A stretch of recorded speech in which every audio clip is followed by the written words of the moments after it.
जय हिंद साथियों, बहुत बहुत स्वागत है आप सभी लोगों का राजर्षि क्लासेस पर। मैं प्रिया आज आपके साथ भारतीय परिप्रेक्ष्य में पर्यावरणीय शिक्षा या कहें इन्वायरमेंटल एजुकेशन इंडियन पर्सपेक्टिव, जो आपका बीएड का पेपर है, इसका हम लोग पहले एक पोर्शन 2022 का जो है पूरा सॉल्व कर चुके हैं, जिसमें कि हमारी सीरीज़ चल रही है शॉर्ट आंसर टाइप क्वेश्चन की। लॉन्ग आंसर को हमने एक एक करके अलग अलग वीडियोज़ में कवर किया है, जो आपका एग्ज़ाम में पहले पूछा गया है। इसके साथ ही शॉर्ट आंसर का जो है एक मैराथन क्लास आपको पहले ही जो है जो इसकी प्लेलिस्ट है, जिसको मैं डिस्क्रिप्शन कमेंट में भी पिन कर दूंगी, आप वहां से देख सकते हैं। चारों जो आपके सब्जेक्ट हैं बीएड 4th सेमेस्टर के, उसकी प्लेलिस्ट में सभी में आपको शॉर्ट मैराथन में जो है कि आपको शॉर्ट आंसर टाइप क्वेश्चंस के सारे क्वेश्चंस जो अभी तक एमजीकेवीपी प्रीवियस ईयर पेपर में आए हैं वो मिल जाएंगे। तो आज हम यहाँ पर जिस पेपर की बात करने वाले हैं वो इसमें आपका जो इंक्लूडेड है, तो ये मैं कोशिश करूँगी कि आपकी लास्ट मैराथन क्लास हो, जिसमें कि हम लोग 2021 का, उसके अलावा 2019 की बात करें, 2018 जो भी क्वेश्चन आपके पूछे गए हैं उन सारे को हम लोग इस सेकेंड मैराथन या यूँ कहें कि लास्ट मैराथन में कंप्लीट कर लेंगे। तो शॉर्ट आंसर की आपकी इन्वायरमेंटल एजुकेशन की अगर हम बात करें तो यहाँ पर आपके पास 2 मैराथन है। वहीं अगर हिस्ट्री ऑफ इंडियन एजुकेशन की बात करें, जो आपका भारतीय शिक्षा का है, उसको भी हमने 2 मैराथन में कंप्लीट किया है। जेंडर, स्कूल एंड सोसाइटी के क्वेश्चन उसको 3 मैराथन में कंप्लीट है आपका। 2 ऑलरेडी मैंने अपलोड कर दी है, एक जो है कल में जो है मैं अपलोड इसको कर दूंगी। तो आज जो हम कंप्लीट करने वाले हैं ये है आपका पर्यावरण शिक्षा का जो आपका टॉपिक है, 2021 का आपका पेपर है। तो चलिए स्टार्ट करते हैं वीडियो की। लेकिन उसके पहले अगर आप अभी तक जो है हमारे चैनल पे जो है लगातार वीडियोस को देखते हैं, लेकिन उसके बाद भी आप सब्सक्राइब करना भूल जाते हैं, तो एक बार आप सभी लोगों से विनम्र निवेदन है कि आप सभी लोग इस जो आप लोगों के लिए इतना मेहनत किया जाता है उसको थोड़ा मोटिवेट करने के लिए जो है सब्सक्राइब का बटन प्रेस कर दीजिए और साथ में वीडियो को लाइक कर दीजिए। देखिए, आप अगर जो है वीडियो को लाइक करते हैं तो उससे फ़ायदा ये होता है कि जो अच्छे कंटेंट होते हैं, जो लोग मेहनत करते हैं, तो वो कंटेंट जो है यूट्यूब को नहीं पता होता है कौन अच्छा पढ़ा रहा है कौन ख़राब, तो वो लाइक के बेसिस पे ही वीडियो को जो है आगे लोगों को क्या करते हैं, रिकमेंड करते हैं। तो आपके लाइक करने से जो है इससे हमको ये फ़ायदा मिलता है कि हमारी वीडियोज़ आगे तक पहुँचती हैं उन बच्चों को जो कि लास्ट टाइम पर जो नौकरी करते हैं, जिनके पास नहीं उतना समय है, परिवार है कि जो उस हिसाब से नहीं कर पाते हैं, उनके भी अच्छे नंबर आएँ और वो अपनी लाइफ में अच्छे जगह सेट हो जाएं, उनको क्वालिटी एजुकेशन मिले। ऐसे ही कुछ भी शॉर्ट सीरीज़ में कुछ भी चीज़ें लिखी होती हैं, आगे जाके आखिरकार आप भी टीचर बनेंगे। तो यही इसका मेरा मोटो रहता है। तो प्लीज़ आप भी उसमें अपना जो है एक सहयोग कर सकते हैं, तो एक सब्सक्राइब और एक लाइक ज़रूर कर दें। तो चलिए, जैसा कि आपको दिख रहा है अपने स्क्रीन पर सामने, जो पहला प्रश्न है वो है पर्यावरण संरक्षण में रविंद्रनाथ टैगोर के विचारों को लिखिए। टैगोर जी के जो विचार हैं इसको मैंने ऑलरेडी कराया हुआ है शॉर्ट में, अगर आपने वो वीडियो नहीं देखी है तो आप वहाँ से देख लें, क्योंकि बार बार एक ही चीज़ को रिपीट करने से कोई फ़ायदा नहीं है। तो इनके बारे में पेपर में पूछा हुआ है, तो आप इसको ज़रूर तय कर लेंगे कि आपने वो वीडियो देखी हो। ठीक, इसके अलावा जो है इनका शिक्षा दर्शन क्या है, जिसमें स्वतंत्रता, सृजनात्मकता और साथ ही साथ जो प्रकृति और जो मानव है उसके जो है आपके सक्रिय सहभागिता की बात की जाती है। इसके साथ ही आप बताएंगे कि भाई शांति निकेतन की स्थापना इन्होंने की थी, जिसको आज के समय में हम विश्व भारती कहते हैं। इसके अलावा आपका वृक्ष रोपण उत्सव, पर्यावरणविद तो नहीं थे लेकिन पर्यावरण के बहुत ही बड़े ये आप कह सकते हैं उपासक थे, पर्यावरण में हर एक चीज़ों को देखते थे, उसके सक्रिय भागीदारी करते थे। ये एक पोएट थे जो अपनी कविताएं, नाटक, लघु कथाओं के माध्यम से अलग अलग जो संवेदनशील इनके समय में रहे मुद्दे हैं, उन मुद्दों को लोगों के सामने लेकर के आते थे, जिसका हमने कई उदाहरण भी उस वीडियो में दिया है। तो आप उसको ज़रूर देख लें, प्लेलिस्ट से आपको मिल जाएगा। बलाई जैसी कथाएं इन्होंने बताई हैं, जिसमें इन्होंने एक युवा लड़के के प्रेम को वहाँ पर बताया है। इसके अलावा कई कविताएं जैसे कि tame bird was in a cage, I plucked you flower, ये जो सारी कविताएं हैं इसमें इन्होंने उन बंदिशों को बताया है कि जो मानव है जो प्रकृति को अपने अनुरूप करने की कोशिश करता है। इसके अलावा कहानी द हॉर्स, इसमें भी उन्होंने उसी को बताया है कि प्रकृति ने, भगवान ने जिस रूप में जिन चीज़ों को बनाया है, मानव किस प्रकार से उसे बिगाड़ने के लिए और स्वयं प्रकृति को अपने अनुरूप करने की कोशिश करता है। इन सारी चीज़ों को बताते हुए इन्होंने यहाँ पर बताया है, मैंने उसमें बताया है, आप उसको देख लें। अब हम बात करते हैं अपने नेक्स्ट क्वेश्चन की, जो आपका है पर्यावरण शिक्षा के विभिन्न संसाधन क्या हैं? ये आपका लॉन्ग में भी आया हुआ प्रश्न है, तो अब तक आपने लॉन्ग में उम्मीद करती हूँ कि देख लिया होगा, नहीं भी देखा है तो कोई बात नहीं, आपका क्वेश्चन काफ़ी इजी है। बस ये थिंकिंग पहले, सबसे पहला जो आपका दिमाग का फोकस होना चाहिए वो ये है कि प्रश्न आपसे डिमांड क्या कर रहा है। पर्यावरण शिक्षा के विभिन्न संसाधन हैं क्या? पर्यावरण शिक्षा क्या है? अब जैसे ही ये शब्द आपके दिमाग में आए, मैंने जो है एक वीडियो कराई है जिसमें मैंने बताया था पर्यावरण शिक्षा की आवश्यकता, ये सारी चीज़ें, तो जैसे ये वर्ड आए तुरंत आपके सामने वो 3 माइंड आपका मैपिंग हो जानी चाहिए। क्या है? पर्यावरण के माध्यम से शिक्षा, पर्यावरण के लिए शिक्षा और पर्यावरण संरक्षण के लिए शिक्षा। यही तो है पर्यावरण, अगर हम उसको 3 जो है लाइन में कहें। ये 3 याद है तो आप इसको कर ले जाएंगे। अब विभिन्न संसाधनों की बात करें तो संसाधन का सीधा सा अर्थ होता है रिसोर्सेज से, मतलब कि जो ये पर्यावरण के लिए शिक्षा दे रहे हैं, पर्यावरण के माध्यम से प्रिजर्वेशन के लिए, उसके बढ़ने के लिए, ग्रोथ के लिए, ये किन किन तरीकों से हम आप तक या आप और दूसरे लोगों तक, जन जन तक पहुंचाएंगे, उन्हीं संसाधनों को यहाँ लिखना है। तो सीधा सा स्पष्ट सा है कि यहाँ सबसे पहले संसाधन को आप डिफाइन करेंगे, वह चीज़ व वस्तु जो किसी उद्देश्य की प्राप्ति के लिए प्रयोग में लाई जाती है वो संसाधन है। जैसे कि आपको किसी चीज़ की पूर्ति करनी है, आपको कोई सामान बनाना है, तो उस सामान को अगर बनाने वाले हम हैं तो हम एक संसाधन हुए, एक व्यक्ति है तो वो एक संसाधन है। क्लियर है? ठीक उसी प्रकार जैसे कि अगर परिवार के सदस्य आपको शिक्षा दे रहे हैं या पर्यावरण के बारे में जागरूक करें तो वो भी एक संसाधन का काम कर रहे हैं, एक रिसोर्स का काम कर रहे हैं। क्लियर है? अब यहाँ पे अगर हम बात करें तो आपके संसाधनों में कई सारे संसाधन हैं जो यहाँ पर हम प्रयोग में लेकर के आते हैं। अब इसमें जब हम पहले संसाधन की बात करते हैं तो वो है आपका परिवार एवं समाज। इसमें देखिए मैंने 9 लिखा है, इसके अलावा भी जब लॉन्ग में भी हमने किया था तो लॉन्ग में इस हर एक में से भी हमने इंपॉर्टेंट सब पॉइंट्स को यहाँ पर नोट किया था, तो उसको ध्यान रखेंगे। लॉन्ग में पूछा गया है इंपॉर्टेंट प्रश्न, तो लॉन्ग के परिप्रेक्ष्य से भी आपको तैयार करना है। इसके अलावा आपका स्कूल हो गया, महाविद्यालय हो गया और जो आपकी संस्थाएं हैं, क्योंकि ये लोग भी क्या करते हैं, बचपन से ही आपका चाहे एजुकेशन के माध्यम से, करिकुलम में होने की वजह से या एक्स्ट्रा करिकुलर एक्टिविटीज़ में इन्वॉल्व होकर या आपको कराकर आपको इन्वायरमेंटल एजुकेशन की यहाँ पर शिक्षा दी जाती है, तो ये भी एक संसाधन के रूप में यहाँ कार्य करेंगे। श्रव्य दृश्य सामग्री हो गया जो आपका audio visual aids, social media हो गया, गेमीकरण मतलब गेमिफिकेशन इंग्लिश में इसको कहते हैं। इसका सीधा सा अर्थ होता है गेम के माध्यम से इसकी जागरूकता को जन जन तक पहुँचाना। पोस्टर हो गया, निःशुल्क ऑनलाइन शिक्षण उपकरण जो आपको मिलते हैं उसके माध्यम से, शोध संस्थाओं के द्वारा या अन्य स्रोत, जितने भी जगह आप जानते हैं। इसके अलावा भी कई चीज़ें हो सकती हैं जो पर्यावरण शिक्षा के प्रसार को बढ़ाती हैं, जो पर्यावरण शिक्षा के संरक्षण को बढ़ावा देती हैं, वो सभी आपके संसाधन के अंतर्गत आ जाएंगी। अगला प्रश्न देखते हैं, पर्यावरणीय चेतना के विकास में अध्यापकों का क्या दायित्व होना चाहिए? अब ये जो अध्यापकों का दायित्व है, मैंने आपसे एक लॉन्ग जब मैंने पर्यावरण शिक्षा का वीडियो कराया था वहाँ पे मैंने आपको बताया था, एक था कि भाई शिक्षण संस्थाओं से क्या अपेक्षाएं हैं, जो आपके टीचर ट्रेनिंग इंस्टीट्यूशंस होते हैं उनसे क्या हमारी जो है रिस्पॉन्सिबिलिटी क्या है उनका। तो कुछ आपका इधर भी ये जो मैच करेगा और कुछ अलग से मैं आपको एक और में जो दायित्व है उसके बारे में डिस्कस कर दूंगी। तो ये क्वेश्चन लॉन्ग शॉर्ट में पूछा है और बहुत इंपॉर्टेंट है, क्योंकि आप अंततः एक शिक्षक बनेंगे और एज अ टीचर एक इन्वायरमेंटल का जो क्वेश्चन है वो आपके लिए निश्चित पेपर में आना तय है, इस चीज़ को याद रखिएगा। यहाँ कहा है पर्यावरण चेतना के विकास में अध्यापकों का क्या दायित्व होना चाहिए। मतलब जब हम बात करते हैं किसकी, इन्वायरमेंटल अवेयरनेस की, ठीक है, इन्वायरमेंटल अवेयरनेस, तो इसमें एज अ टीचर आपकी क्या रिस्पॉन्सिबिलिटी है। पहला तो इस प्रकार प्रश्न बन सकता है।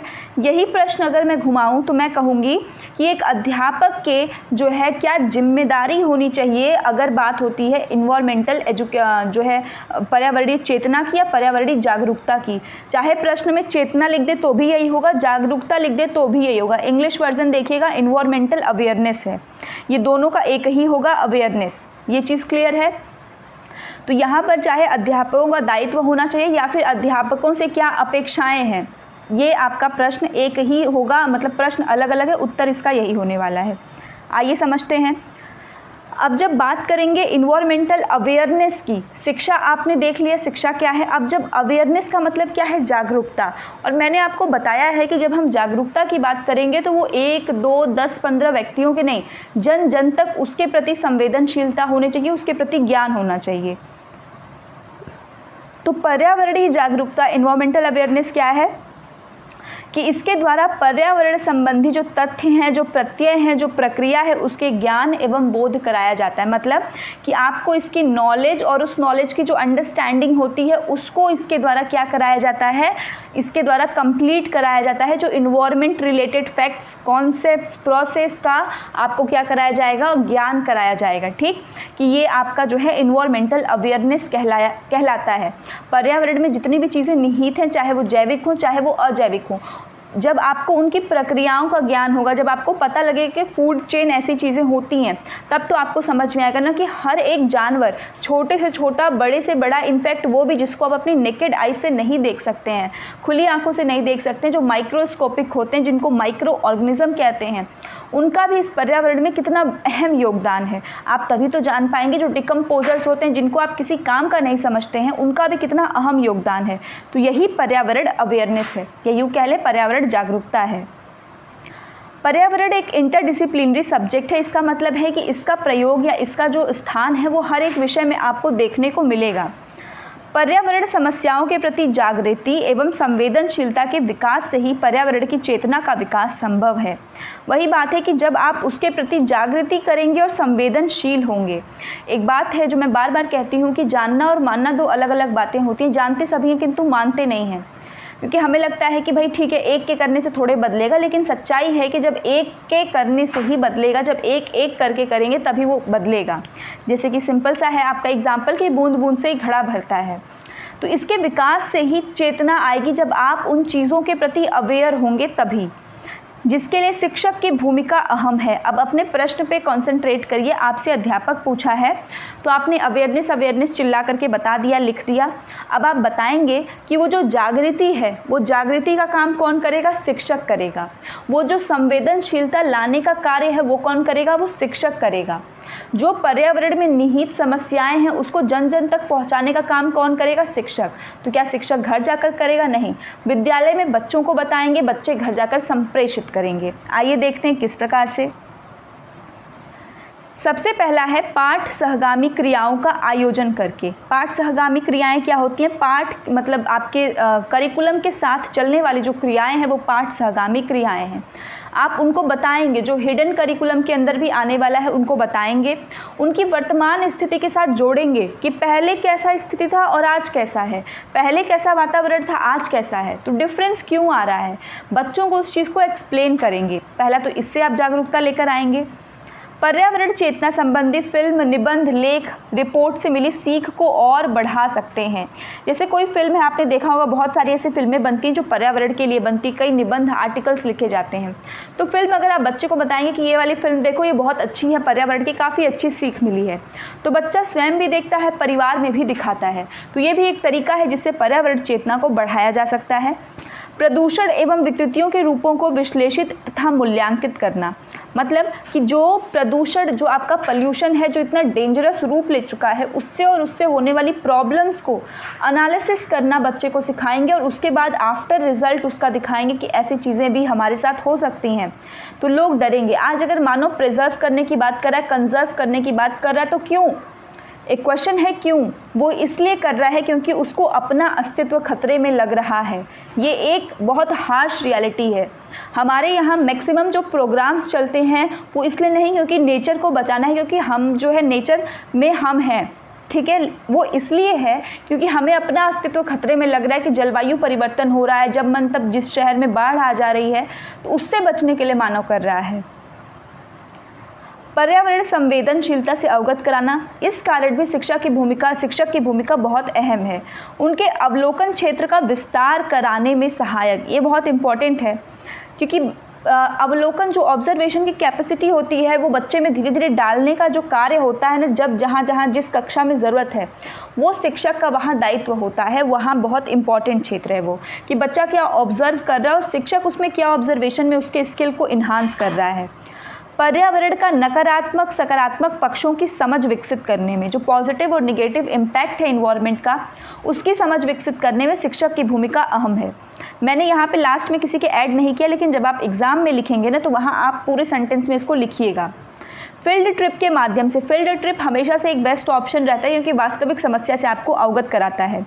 तो इसके माध्यम से जो है शिक्षक की भूमिका काफ़ी यहाँ पर बढ़ जाती है। छात्रों की सक्रिय भागीदारी सुनिश्चित करना, और ये जो सक्रिय भागीदारी होगी ये सुनिश्चित कराने में शिक्षक की भूमिका बहुत अहम है। पर्यावरणीय मुद्दों को वर्तमान से जोड़कर बताना, छात्रों के चिंतन स्तर को बढ़ने के अवसर प्रदान करना। ये जो चिंतन स्तर है यही सबकी जड़ है, क्योंकि बचपन से जिस एजुकेशन सिस्टम में हम आ रहे हैं वहाँ हमारी माइंड नंबिंग ही की जाती है, सोचने समझने के अवसर नहीं दिए जाते हैं, रटा रटाया चीज़ें मिल जाती हैं, याद कर लेते हैं। तो चिंतन स्तर जब आपका बढ़ेगा तभी आप समस्या के प्रति संवेदनशील होकर सोच पाएंगे, उसके समाधान को सोच पाएंगे, जो चीज़ें चल रही है उसका इवैल्यूएशन कर पाएंगे।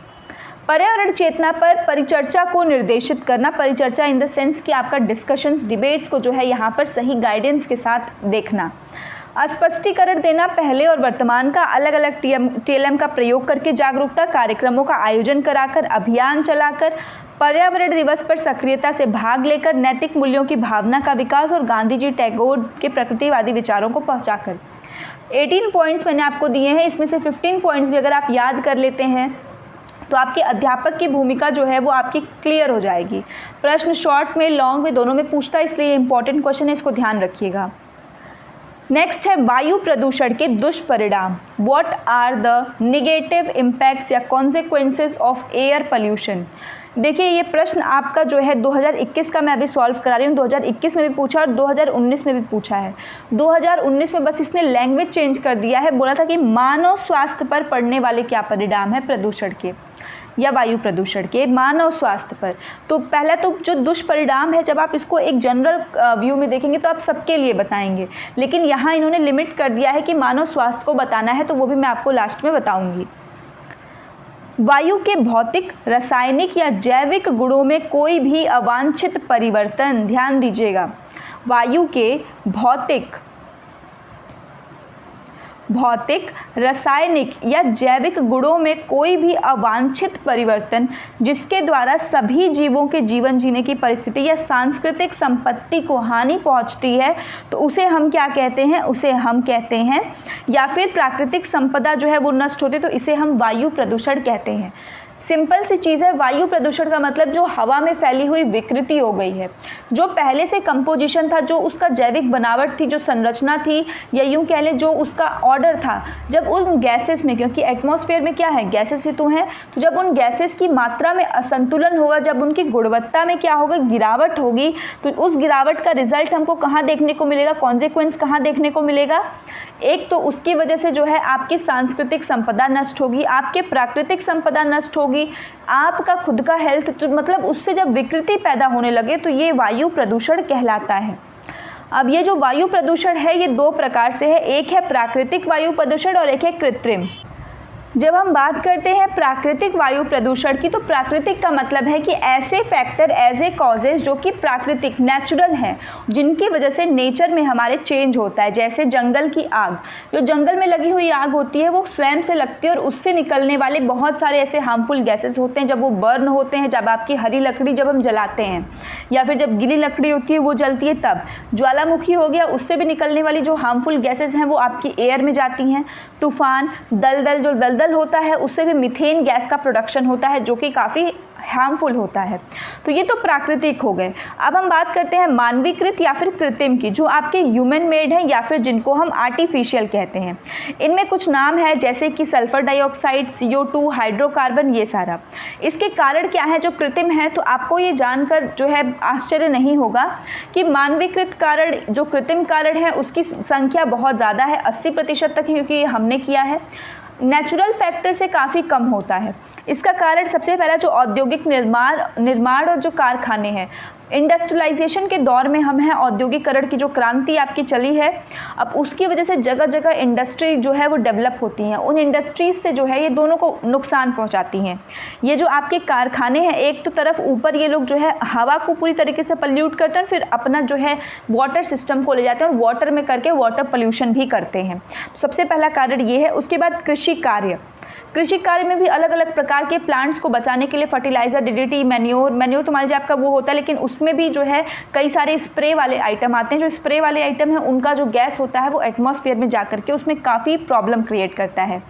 दहन प्रक्रम, मतलब जो जलने वाली चीज़ें होती हैं, उन जलने वाले में भी जहाँ पर इनकम्प्लीट आपका क्या होगा, कंबशन होगा, जैसे कार्बन डाइऑक्साइड हो गया, कार्बन मोनोऑक्साइड हो गया, ये सारी चीज़ें बहुत ही इंजूरियस होती हैं। आपने देखा होगा कई बार जो मॉर्टिन होता है, जो लोग पहले जलाते थे कॉयल वाला, या फिर हीटर है, तो वो क्या होता है कि बंद कमरे में उसकी वजह से कार्बन मोनोऑक्साइड फैल जाता है, जिसकी वजह से कई बार आपने सुना होगा लोगों की मौत भी हो जाती है। तो ये काफ़ी ज़्यादा जो है पॉइजनस गैस होती है। क्योंकि हमारा एटमॉस्फेयर काफ़ी बड़ा है तो हमें उस चीज़ की रियलाइजेशन अभी नहीं हो रही है। वहीं देखिए जब कमरा बंद है, कहीं से गैस निकलने की जगह नहीं होती है, तो उससे सोचिए कि लोगों के दम घुटने से मौत भी हो जाती है। परमाणु ऊर्जा परियोजनाएं जो होती हैं, आपके जो एटॉमिक रिसर्च होते हैं, जो आपके जहाँ पे ये सारी चीज़ें बनती हैं, वहाँ पर भी इस प्रकार की कई सारी गैसेस होती हैं जिसकी वजह से होता है। सॉल्वेंट्स का जो प्रयोग होता है, विलायकों का प्रयोग, ये।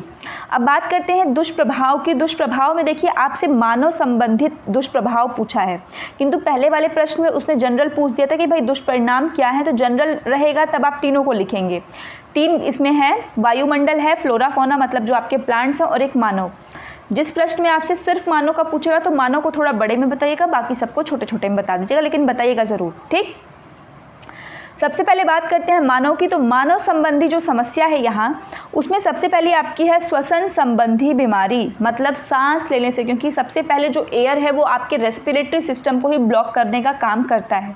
जब हम रेस्पिरेशन सांस लेते हैं उसी से तो होता है। उसमें कौन सी गैस है, SO2 NO2। मैंने गैसेस का नाम भी लिखा है साइड में, ये गैस का नाम इंपॉर्टेंट है, साथ में लिखिएगा जरूर, आंसर इफेक्टिव होगा।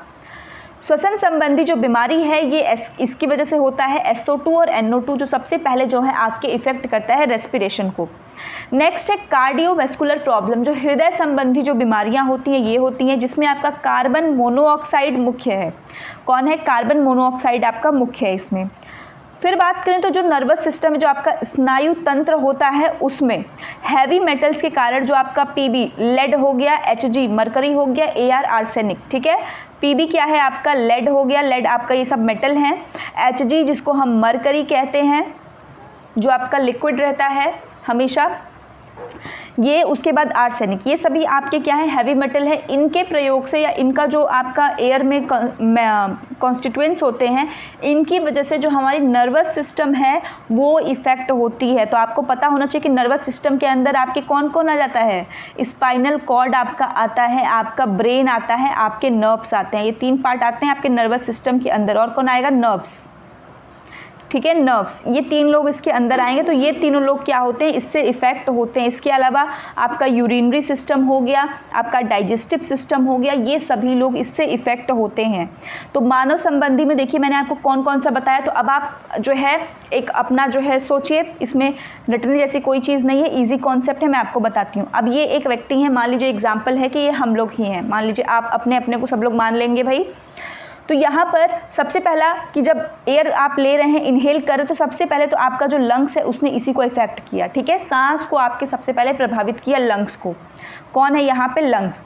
अब लंग्स के ही बगल में आपका कौन है, हार्ट, दिल भी वहीं रहता है, तो फिर दिल को इफेक्ट किया। जब दिल को इफेक्ट करेगा उसके बाद देखिए यहाँ नीचे आपका डाइजेस्टिव सिस्टम होता है, जहाँ खाना पचता है आपका स्टमक में, स्मॉल इंटेस्टाइन, लार्ज इंटेस्टाइन।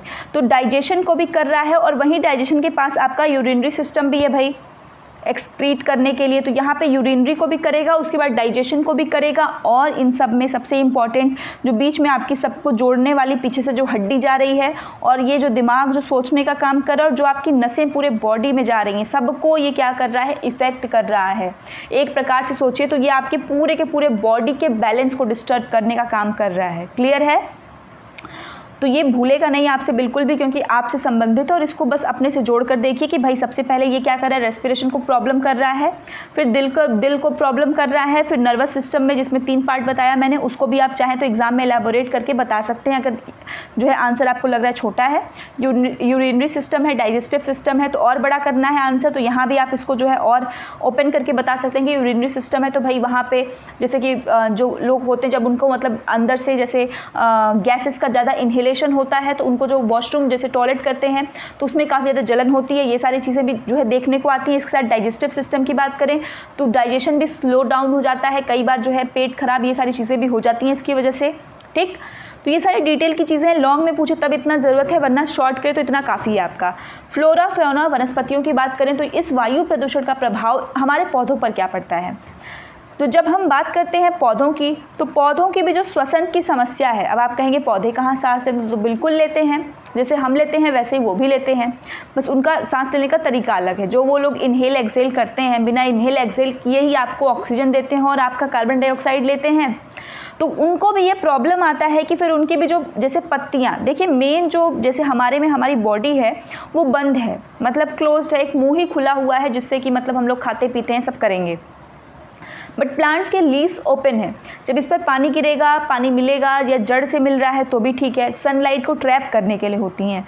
लेकिन जब हमारे एटमॉस्फेयर में, हमारे पर्यावरण में जब इस तरह के जो है मौजूद पार्टिकल्स होंगे तो ये पार्टिकल्स इन पत्तियों पर भी आ जाएंगे जो इनको ब्लॉक करने का काम करते हैं, जिसकी वजह से ये कंप्लीट जो है ऑक्सीजन ना तो एक्सेल कर पाती हैं ना कार्बन डाइऑक्साइड को इनहेल कर पाती हैं। ठीक, इसके अलावा जो है आप बात करेंगे तो जो हड्डी है और दांत हैं, इसमें भी हमारे जो है प्रॉब्लम आती है। जैसे फ्लोराइड नाम का जो एक आपका आता है, जैसे मान लीजिए कि ये पौधों में नहीं है, जैसे हड्डी और दांत लिखा तो कंफ्यूज मत होइएगा कि पौधों के कहाँ हड्डी और दांत होते हैं, मैं बता रही हूँ ये क्या लिखा है। इसका मतलब है कि जैसे कि जब एटमॉस्फेयर में आपके सस्पेंडेड पार्टिकल्स, या यूँ आप कह लें कि जो आपके पल्यूटेड मटेरियल हैं, जब वो पौधों पे जाते हैं या पौधे उस चीज़ को, उसी एयर को तो पौधे भी ले रहे हैं, तो जब वैसी एयर से पौधे अपना खाना बनाते हैं तो उस खाने में फ्लोराइड की मात्रा बढ़ जाती है। किसकी मात्रा बढ़ जाएगी? फ्लोराइड की। और जब किसी सब्जी को बनाया मान लीजिए उन्होंने, और वो क्या है, एयर पोल्यूशन से ग्रसित है, मतलब हमारा जो एटमॉस्फेयर है वो ख़राब है, उन्होंने उसी पानी से, उसी हवा से, उसी सब से खाना बनाया, तो वो जो पोल्यूटेड एयर है जिसमें पार्टिकल्स हैं, तो वो खाना जब बनाए तो वो फ्लोराइड उसमें अधिक मात्रा में हो जाता है जब आपकी एटमॉस्फेयर की एयर ख़राब होगी। तो जब हम उस खाने को खाएंगे तो हमारे हड्डी और दांत जो है स्वतः ही ख़राब हो जाएंगे, कमज़ोर हो जाएंगे। क्लियर हुआ इतना? अम्ल वर्षा, इसी के कारण जो है एसिड, जो एटमॉस्फेयर है उसको आपको पता है एसिड रेन होता है, जिसमें आपका जो SO2, NO2, नाइट्रिक एसिड, ये सारे लोग आते हैं। तो जब ये एसिड रेन प्लांट्स के ऊपर गिरते हैं तो प्लांट्स भी उससे क्या होते हैं, बहुत उनको नुकसान पहुंचता है। हम लोग तो घर के अंदर अपने बैठ जाते हैं कि नहीं हमको पहले वाले बारिश में नहीं जाना है, उसी को तो कहते हैं। क्यों? क्योंकि वो पहली वाली बारिश बहुत नुकसानदेह होती है, वो उसकी वजह से हमें अलग अलग प्रकार के जो है शरीर पे दाने हो जाएंगे, ऐसी चीज़ें हो जाएंगी। बट प्लांट्स कहाँ जाएंगे छुपने? बट प्लांट्स को हो जाता है और प्लांट्स इससे बुरी तरीके से इफेक्टेड होते हैं। प्लांट्स ही नहीं बल्कि मॉन्यूमेंट्स को भी इससे क्या होता है, बहुत नुकसान होता है।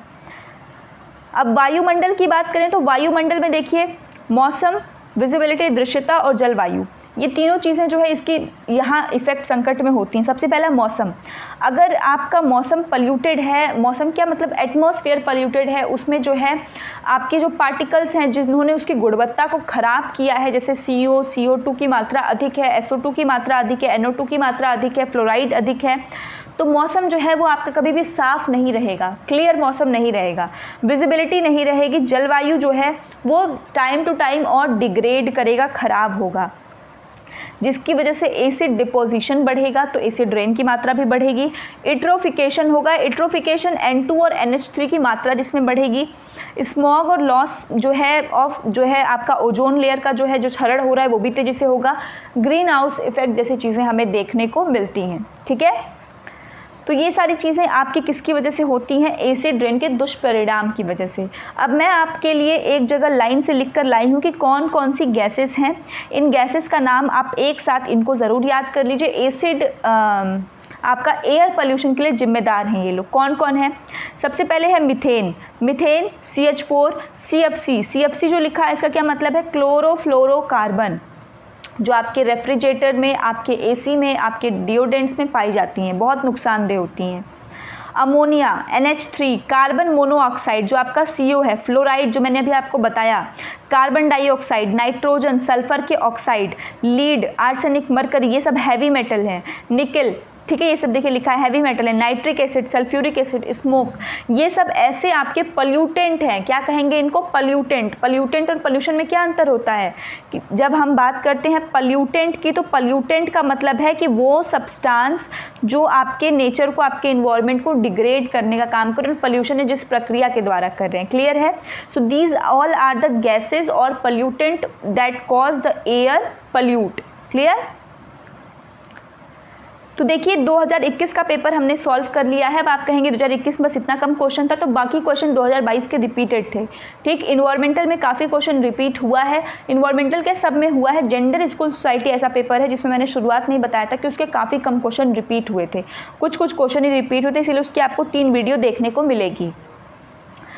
भारतीय समाज के परिप्रेक्ष्य में पर्यावरण को स्पष्ट कीजिए, मतलब कि आपको यहाँ पे इन्वायरमेंट को एक्सप्लेन करना है in perspective of, you have to explain the environment with perspective of the Indian society, मतलब भारतीय समाज के पॉइंट ऑफ व्यू से पर्यावरण कैसा है आपको ये बताना है। तो जब आप इस क्वेश्चन को पढ़ेंगे और फ्रेमिंग करेंगे तो दिमाग में एक बात बैठाइएगा कि आपको इस क्वेश्चन के 2 भागों में आपको करना है। एक एंशिएंट टाइम, प्राचीन समय में जो आपका इन्वायरमेंट की क्या हमारी सोच थी, और एक अभी मॉडर्न टाइम में क्या हमारी सोच है। ये दोनों के साथ आप इसमें जो है वर्क करेंगे। तो यहाँ पर आपको क्या करना है कि इंडियन सोसाइटी के पॉइंट ऑफ व्यू से सोचना है। इस प्रश्न का उत्तर सभी लोग दे सकते हैं क्योंकि सबके पास अपना खुद न खुद पता है कि भाई बचपन से आपने देखा भी है। अब यहाँ पर देखिए इस प्रश्न के कई उत्तर हो सकते हैं, लेकिन जो 2 पर्सपेक्टिव मैंने आपको बताया, एक प्राचीन लेके चलेंगे, एक आधुनिक लेकर चलेंगे, और इन दोनों को मर्ज करते हुए अपने आंसर की फ्रेमिंग आप अपने हिसाब से भी कर देंगे। एक आंसर मैं आपको यहाँ पर दे भी देती हूँ, आपको ये अच्छा लगे तो आप ये भी लिख लेंगे। हाँ, इसके साथ एक और बात कि ये नहीं कि एग्जाम में आप लोग टू द पॉइंट एक ही आंसर लिखें। जितने भी छात्र छात्रा देख रहे हैं अपना इसमें ऐड अप ज़रूर करिएगा, तभी आपके आंसर में न्यूनेस आएगी और आपको कुछ नया जानने को मिलेगा। ये आपको सिर्फ और सिर्फ एक गाइड देने का तरीका है कि आप समझिए क्वेश्चन प्रश्न आपसे क्या पूछा, लेकिन लिखते समय आप अपने भी पॉइंट्स को इसमें ज़रूर ऐड करिए। भारतीय समाज में वैदिक युग से ही जीव जगत में जड़ चेतन के प्रति विशेष आदर पाया जाता है। अब हमने देखिए यहाँ बात किया है तो हमने वैदिक युग से बात किया है, तो ऐसे ही आप भी वैदिक युग से बात करेंगे। तो यहाँ कह रहा है कि वैदिक काल से ही आप देखेंगे तो चाहे किसी चीज़ में जान है या कोई चीज़ निर्जीव है या सजीव है, हम दोनों के प्रति हमारे जो समाज है, जो भारतीय समाज है, उसमें आदर, प्रेम, सम्मान है। भारतीय वैदिक संस्कृति में जैविक अजैविक घटकों को देवत्व प्रदान किया गया है। देवत्व का अर्थात है कि देवता, देवियों का स्थान इनको प्रदान किया गया है। अब यहाँ देखिए, वेदों ही वह सर्व विज्ञान मूलम, अर्थात वेद सभी प्रकार के विज्ञानों का मेल है। बहुत ही अच्छा श्लोक है। वेदों ही वह सर्व विज्ञान मूलम, मतलब कि जो वेद है वो सभी प्रकार के विज्ञान का मूल्य है, विज्ञानों का जो है मूल है। जितने भी तरह के आप साइंस पढ़ते हैं उन सब का जो बेस है वो कौन है? वेद है। पहले लोग नहीं मानते थे इस बात को कि नहीं हमारा जो कल्चर है ऐसा है, लेकिन आप देखेंगे कि जिस चीज़ को आज के आधुनिक वैज्ञानिक खोजने में लगे हुए हैं और जिसका रिज़ल्ट वो अभी देते हैं, उसका कहीं ना कहीं रिज़ल्ट लिखा हुआ हमारे वेदों में पहले से ही मिलता है, जो बताता है कि हमारे ऋषि मुनि वो लोग कितना उनके पास कौशल था और कितना वो लोग जो है तपस्या से, अनुशासन के साथ अपने जीवन में रह करके इन चीज़ों को उन्होंने दिया है। लेकिन वो हमारी गलती है कि हम उस चीज़ को जो है हमें दूसरों से इजाज़त लेनी पड़ती है कि भाई ठीक है, जब साइंटिस्ट हमें वो चीज़ कहते हैं तो हम मान लेते हैं, लेकिन अपने वेदों पर हम विश्वास नहीं करते हैं। कोई बाबा बताएंगे, पंडित जी बताएंगे तो नहीं, वो गलत बता रहे हैं क्योंकि वो पाखंडी हैं, जो गलत बात होती है। क्योंकि जब आपके घर का सामान है, आपका घर है, जब आप ही उस पर विश्वास नहीं करेंगे तो बाहर लोग तो वो अपने स्वार्थ के अनुसार आपको परिवर्तित करेंगे।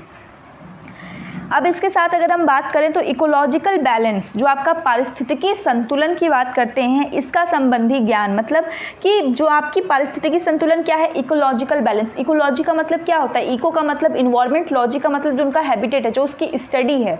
तो इकोलॉजी कैसे बैलेंस रहेगी, पर्यावरण कैसे संतुलित रहेगा, कैसे उसका भी ज्ञान हमारे प्राचीनतम स्रोत का वेद है। मतलब कि जहाँ पर इस चीज़ को सबसे पहली बार उठाया गया था ना कि पर्यावरण नाम की कोई चीज़ है, उसमें भी संतुलन है जो आपको बताना है, उसकी भी बात हमारे वेदों में की गई है। जिन्होंने पृथ्वी के पर्यावरण संतुलन का विश्लेषण भी किया है, कि पूरा एनालिसिस किया है। आप खुद सोचिए कितनी प्राचीन हमारी भारतीय सभ्यता है, उस समय कोई ऐसी टेक्नोलॉजी नहीं होने के बावजूद भी इस प्रकार के टर्म्स को देना, इस प्रकार की चीज़ों को बताना बताता है कि वो कितने दूरदर्शी थे। अथर्ववेद में लिखा हुआ है, अथर्ववेद के पृथ्वी सूक्त में पृथ्वी को माता की तरह पूजनीय माना गया है। तो ये है हमारा भारतीय संस्कृति, हमारी वैदिक संस्कृति।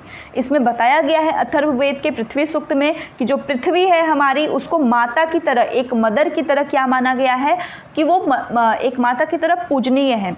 जिसको लिखा गया है कि माता भूमि पुत्रो अहम पृथित्या, ठीक है, माता भूमि पुत्रो अहम पृथित्या। इसका मतलब है कि जो माता है वो क्या है, वो हमारी माता है। जो पृथ्वी है पूरी वो हमारी माता है, और हम उनके किस प्रकार हैं, हम उनके पुत्र के समान हैं, जो उस पर रहने वाले जो हम लोग हैं ह्यूमन बीइंग हैं। इसके अलावा the world is one family, ये जो कॉन्सेप्ट दिया गया है the world is one family, ये भी ऐसा नहीं है। जो ये आपका है the world is one family, इसमें भी ये जो धारणा है ये भारत की है। तो सबसे पहले कैसे किस शब्दों में हमने कहा था, तो आइए उसको देखें। तो जून 1972 में स्टॉकहोम में हुए संयुक्त राष्ट्र संघ के मानवीय पर्यावरण सम्मेलन में पर्यावरण सुधार के लिए समुचित कदम उठाने को कहा गया। मतलब सबसे पहली बार अगर हम बात करें तो इंटरनेशनल तौर पे सब लोगों ने 1972 में जाकर के स्टॉकहोम में एक सम्मेलन होता है, जो कि आपका UNO, जो आपका यूनाइटेड नेशन ऑर्गेनाइजेशन है, उसके द्वारा। तो उसमें एक बात कही गई कि जो हमारा इन्वायरमेंट है, अब टाइम आ चुका है कि उसके लिए कॉन्शियस एफर्ट किए जाएं, ताकि इन्वायरमेंट को क्या किया जा सके, सुधारा जा सके। तो यह जो भावना है जो वो कैसी है, वो वसुधैव कुटुंबकम की है। वसुधैव कुटुंबकम कि मतलब कि जो ये पृथ्वी है, वसुधा, वसुधा पृथ्वी का आपका पर्यायवाची है। तो पृथ्वी जो है वो क्या है, एक फैमिली है, the world is one family. तो ये जो आपका कह सकते हैं जो भावना है, ये जो बात कही गई, ये भावना कब की है, ये भावना भारत के द्वारा लाई गई है, मतलब काफ़ी प्राचीन है। लेकिन ये विडंबना ही आप इसको कहेंगे कि भारत से ही जन्मी ये जो सोच है, जो हमारे ऋषि मुनियों द्वारा, हमारी वैदिक संस्कृति द्वारा हमें दिया गया, हम उसके अग्रणी नहीं रह पाए। ये है क्योंकि यहाँ पर अगर हम अग्रणी तौर पे इस जो स्टॉकहोम में आपका सम्मेलन हुआ था, यहाँ पर जाते और बताते कि भाई ये हमारी संस्कृति का हिस्सा है और इसको अब समुचित समाज को, समुचित आपके पूरे देश को क्या करना है, अपनाना चाहिए, तब ये होता। लेकिन यही है कि हमें अपने पर, स्वयं पर, अपनी संस्कृति पर आज ऐसा शिक्षा व्यवस्था है कि उसमें इतना अविश्वास आ चुका है कि इसमें हम अग्रणी नहीं रहे। लेकिन किंतु उसके बावजूद ये जो भावना है, इसके जो आप कह सकते हैं कि सोर्स है, वो कहाँ से आया है, तो वो इंडियन कल्चर से ही आया है, ये भारत के मूल में है।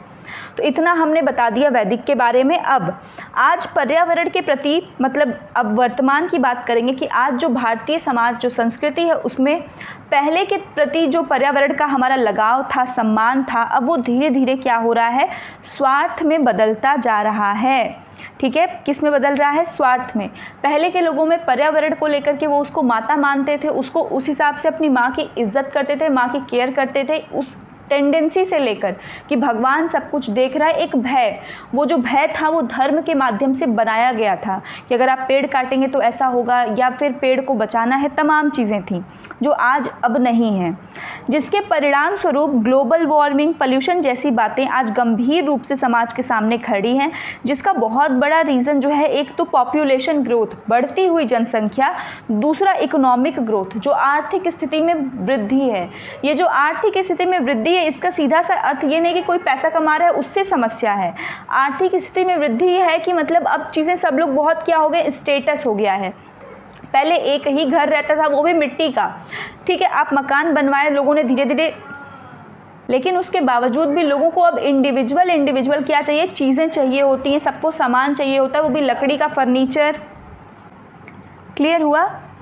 अब इसके बाद बात करते हैं कुछ पर्यावरण की समस्याओं का। ये जो समस्याएं हैं, ये जैसे कि आपसे पूछा तो आप यहाँ पे भारत के परिप्रेक्ष्य में भी बता सकते हैं, या आपसे पूछे कि पर्यावरण में निहित जो वर्तमान समस्याएं हैं, इससे भी आप इसको जोड़कर बता सकते हैं।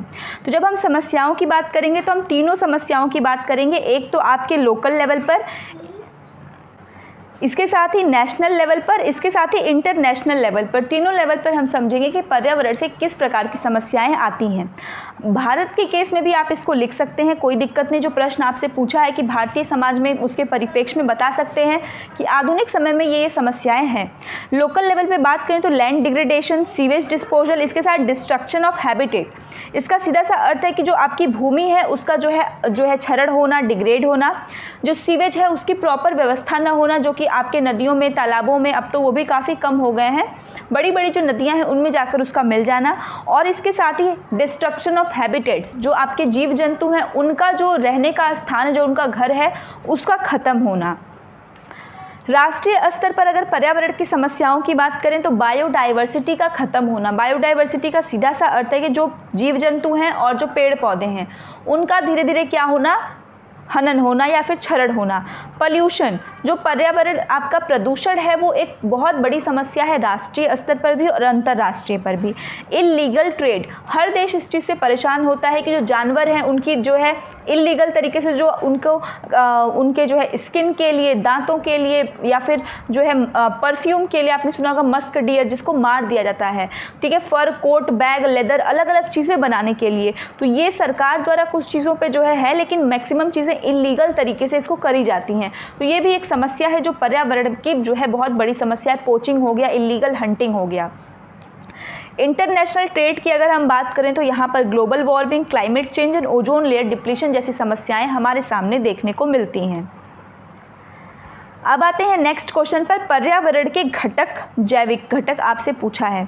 अब यहाँ इस प्रश्न में एक बात आपको ध्यान रखना है कि इस प्रश्न में हम सबको कंप्लीट करेंगे। पर्यावरण के घटक क्या हैं, सब चीज़ आप देखिए एक बार कि घटकों को भी पढ़ेंगे। और जैविक घटक मतलब आप समझिए कि इसमें आपसे घटक से संबंधित कोई भी प्रश्न पूछे, यहाँ आपसे बात कहा है प्रश्न में सिर्फ और सिर्फ जैविक घटक, लेकिन आप यहाँ पे जैविक अजैविक सबको घटक को करेंगे, क्योंकि अगर एक साल जैविक पूछा है तो ऐसा नहीं कि अजैविक नहीं पूछेगा।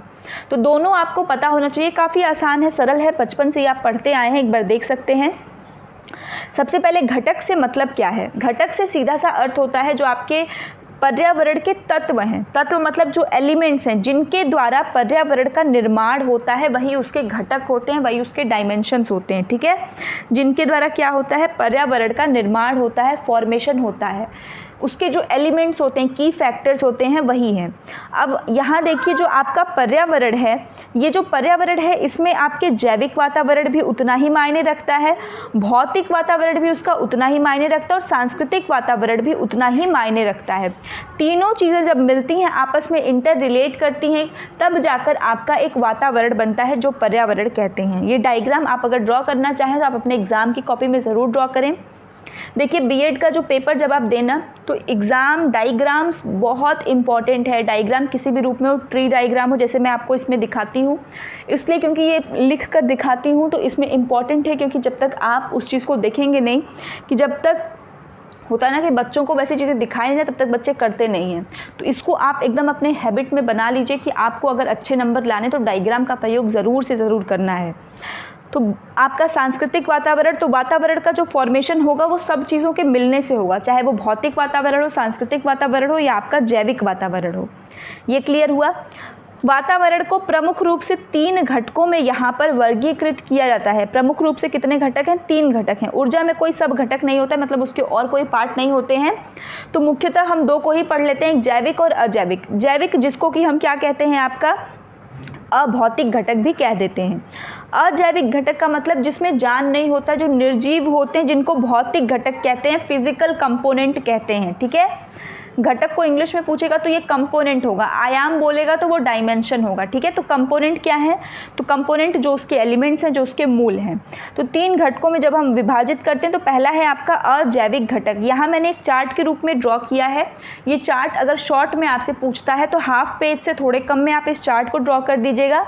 इसके बाद आपसे जिसका पूछे, जैविक का पूछे तो आगे जैविक को एक्सप्लेन कर दीजिए, अजैविक का पूछे तो अजैविक को एक्सप्लेन कर दीजिए। क्लियर हुआ? अब यहाँ पर आप देख सकते हैं कि भौतिक या अजैविक घटक में कौन कौन है हमारे। तो सबसे पहले अकार्बनिक घटक, जो आपके एक कार्बनिक घटक हैं, जो कंपोनेंट है वो। फिर अकार्बनिक घटक अच्छा, ये आपका कार्बनिक घटन है, जो कार्बन से मिले हुए जो एलिमेंट्स हैं वो आएंगे, फिर जो नॉन कार्बन है वो आएंगे, फिर एक भौतिक घटक आएंगे। ये 3 हैं, तो ये 3 आपको याद रखना है, एक अकार्बनिक, फिर दूसरा कार्बनिक और तीसरा हो जाएगा आपका भौतिक। जैविक घटक की बात करें तो यहाँ उत्पादक है, उपभोक्ता है और उपघटक है, जिसको हम कहते हैं आपका प्रोड्यूसर, कंज्यूमर एंड डिकम्पोजर। क्या कहते हैं?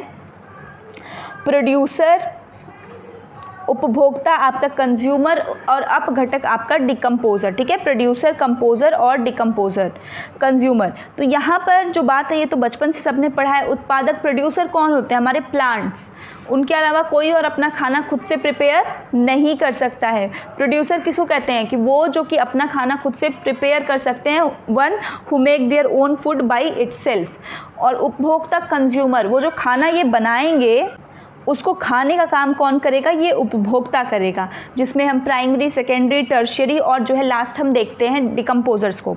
ठीक है, तो यहाँ पर जो है आपका ये क्या हो जाएगा कि प्राइमरी जो प्राथमिक कौन कौन है, द्वितीयक कौन है, तृतीयक कौन है, उच्च जो है मांसाहारी जो आपके सबको खाएंगे।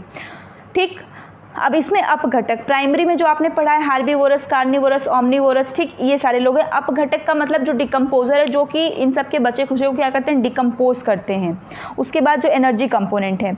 अगर अजैविक की बात करें तो अजैविक में देखिए हमने शॉर्ट में एक क्वेश्चन किया है, लॉन्ग में भी किया है, जिसमें स्थल मंडल, वायुमंडल, जल मंडल, इसकी हमने बात की थी।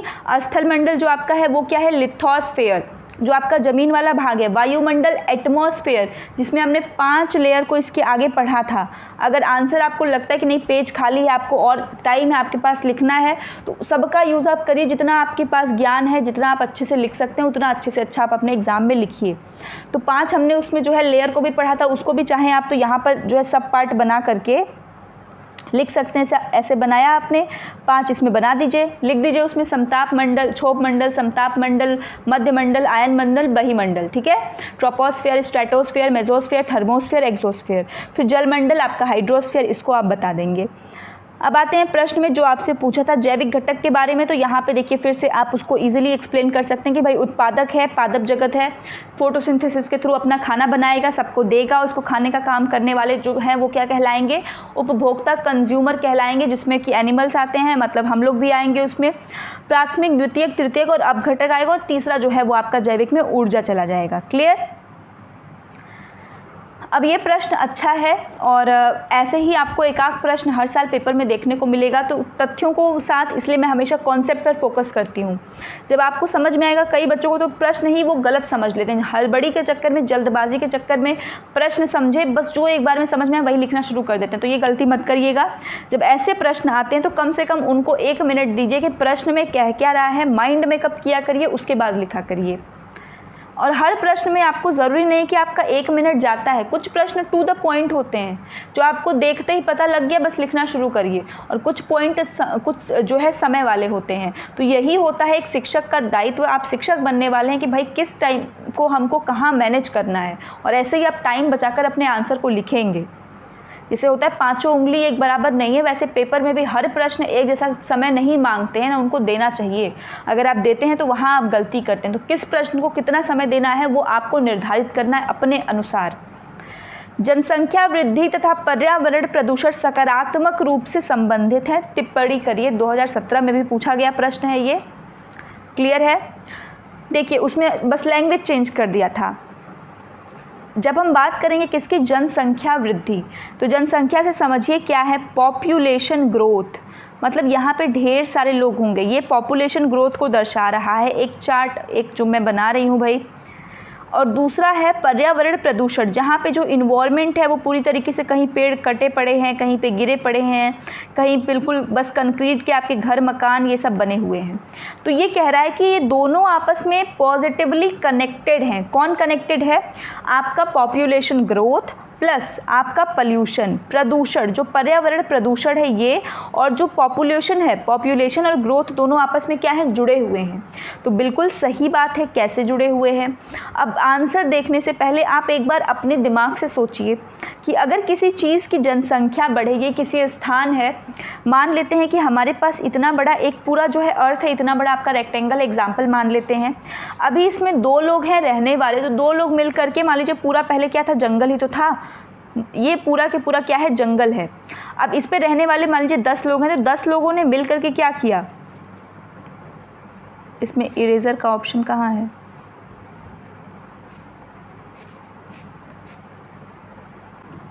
हाँ, तो इसमें देखिए, इसमें जो है ये पूरा के पूरा आपका क्या है, ये पूरा के पूरा आपका जो है इन्वायरमेंट है। अब इसमें रहने वाले कितने लोग हैं, तो मान लीजिए रहने वाले 10 लोग हैं, तो थोड़ी थोड़ी चीज़ों को हम यहाँ पे क्या कर देते हैं, इरेज कर देते हैं, ठीक है। थोड़े थोड़े यहाँ इन लोगों ने रहा, तो इसी जंगल को ही तो उन्होंने साफ़ किया ना, जंगल को साफ़ किया और उसमें रहना शुरू किया।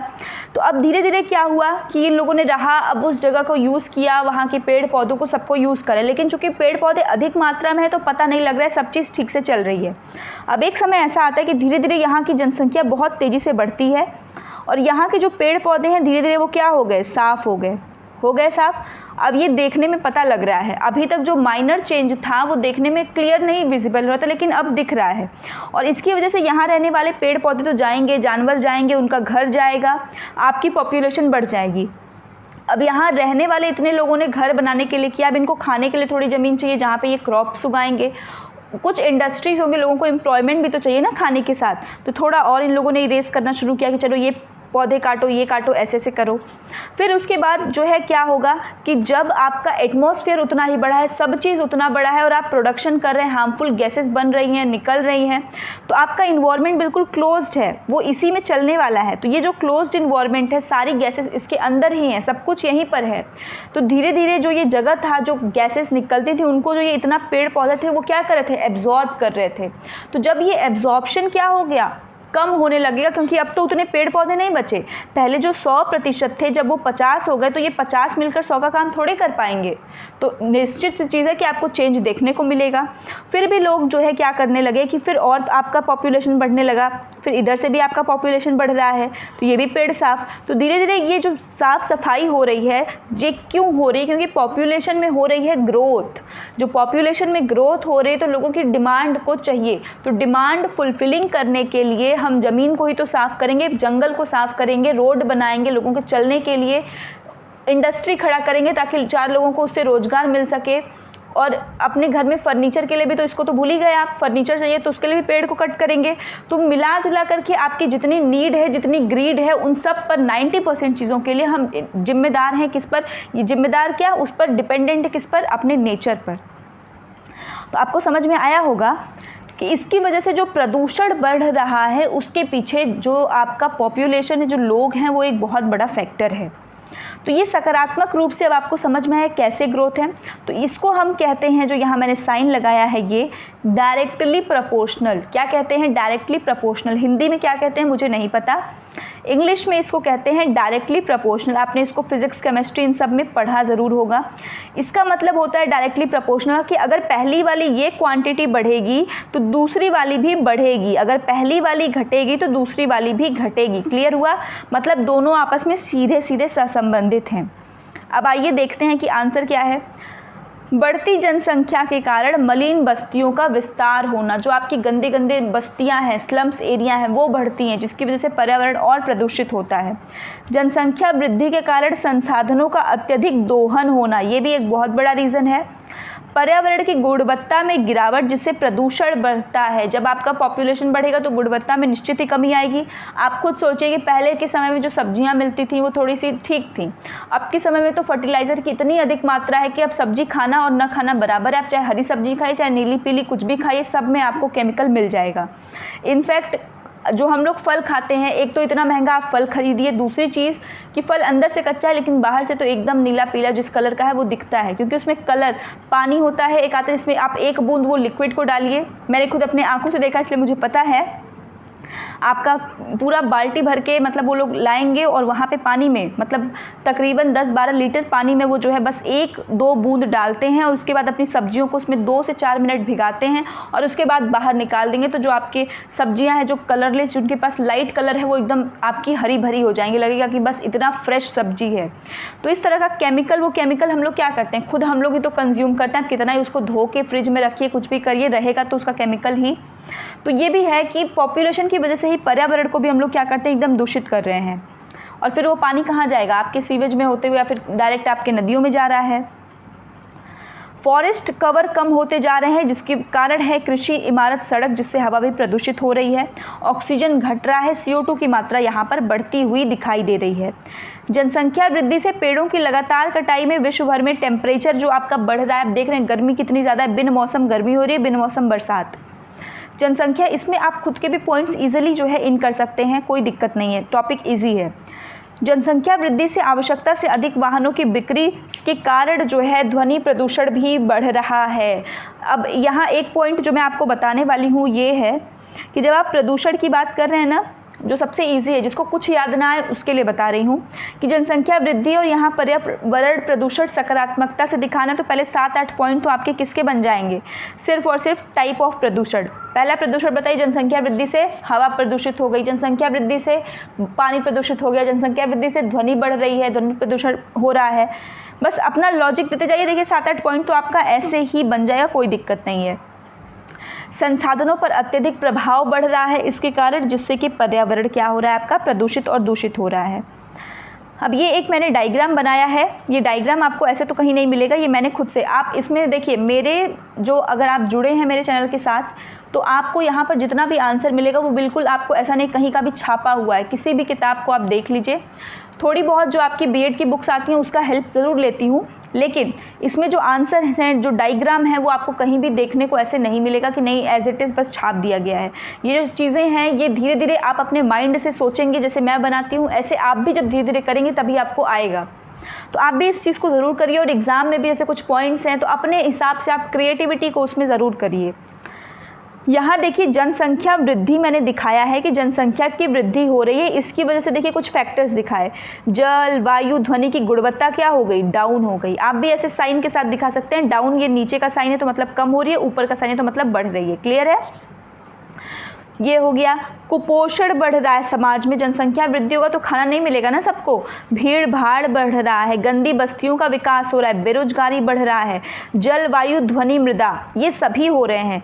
1/3 जनसंख्या बीमारी एवं मानसिक तनाव से ग्रस्त है। देखिए कितना सुंदर डायग्राम हो गया आपका, और इसमें आपने सारी इन्फॉर्मेशन को दे दिया।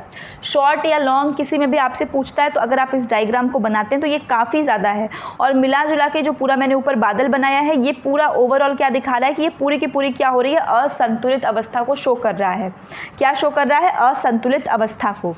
माल्थस का सिद्धांत, इसके बाद आप बताएंगे कि माल्थस ने सैकड़ों वर्ष पूर्व ही कह दिया था कि यदि आत्म संयम और कृत्रिम साधनों से जनसंख्या नियंत्रित नहीं किया गया, पॉपुलेशन कंट्रोल के ऊपर माल्थस की थियरी आपके अर्थशास्त्र में है, जिसने नहीं पढ़ी है तो भी कोई दिक्कत नहीं है, बस आपको इतने से काम है तो इतना ही रखिए।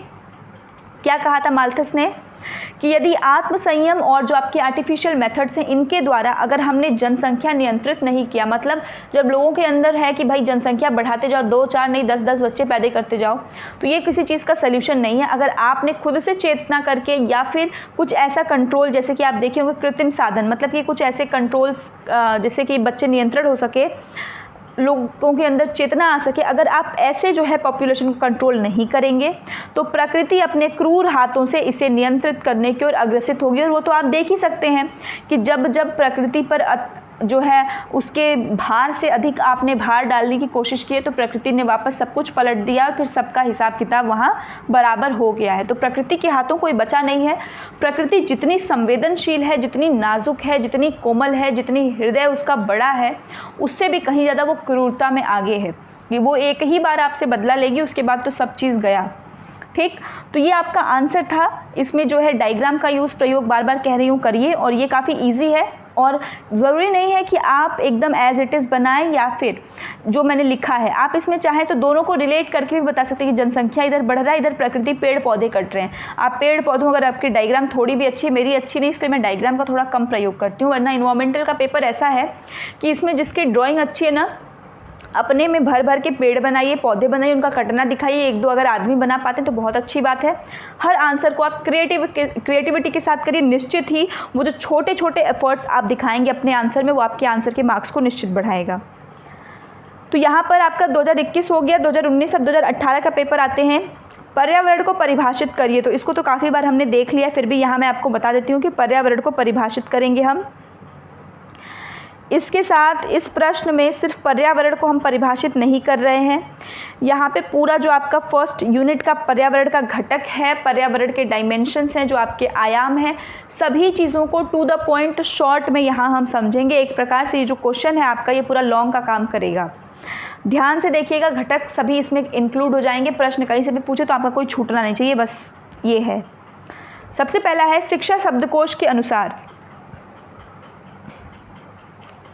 शिक्षा शब्दकोश वेबस्टर के अकॉर्डिंग प्राणी अथवा प्राणी समूह को प्रभावित करने वाली बाह्य परिस्थितियों के समग्र को पर्यावरण की संज्ञा दी गई है। क्या कहा गया है? जो आपके ऑर्गेनिज्म है या जो ग्रुप ऑफ ऑर्गेनिज्म है उनको इफेक्ट करने वाली जो एक्सटर्नल फैक्टर हैं उनको पर्यावरण की संज्ञा दी गई है।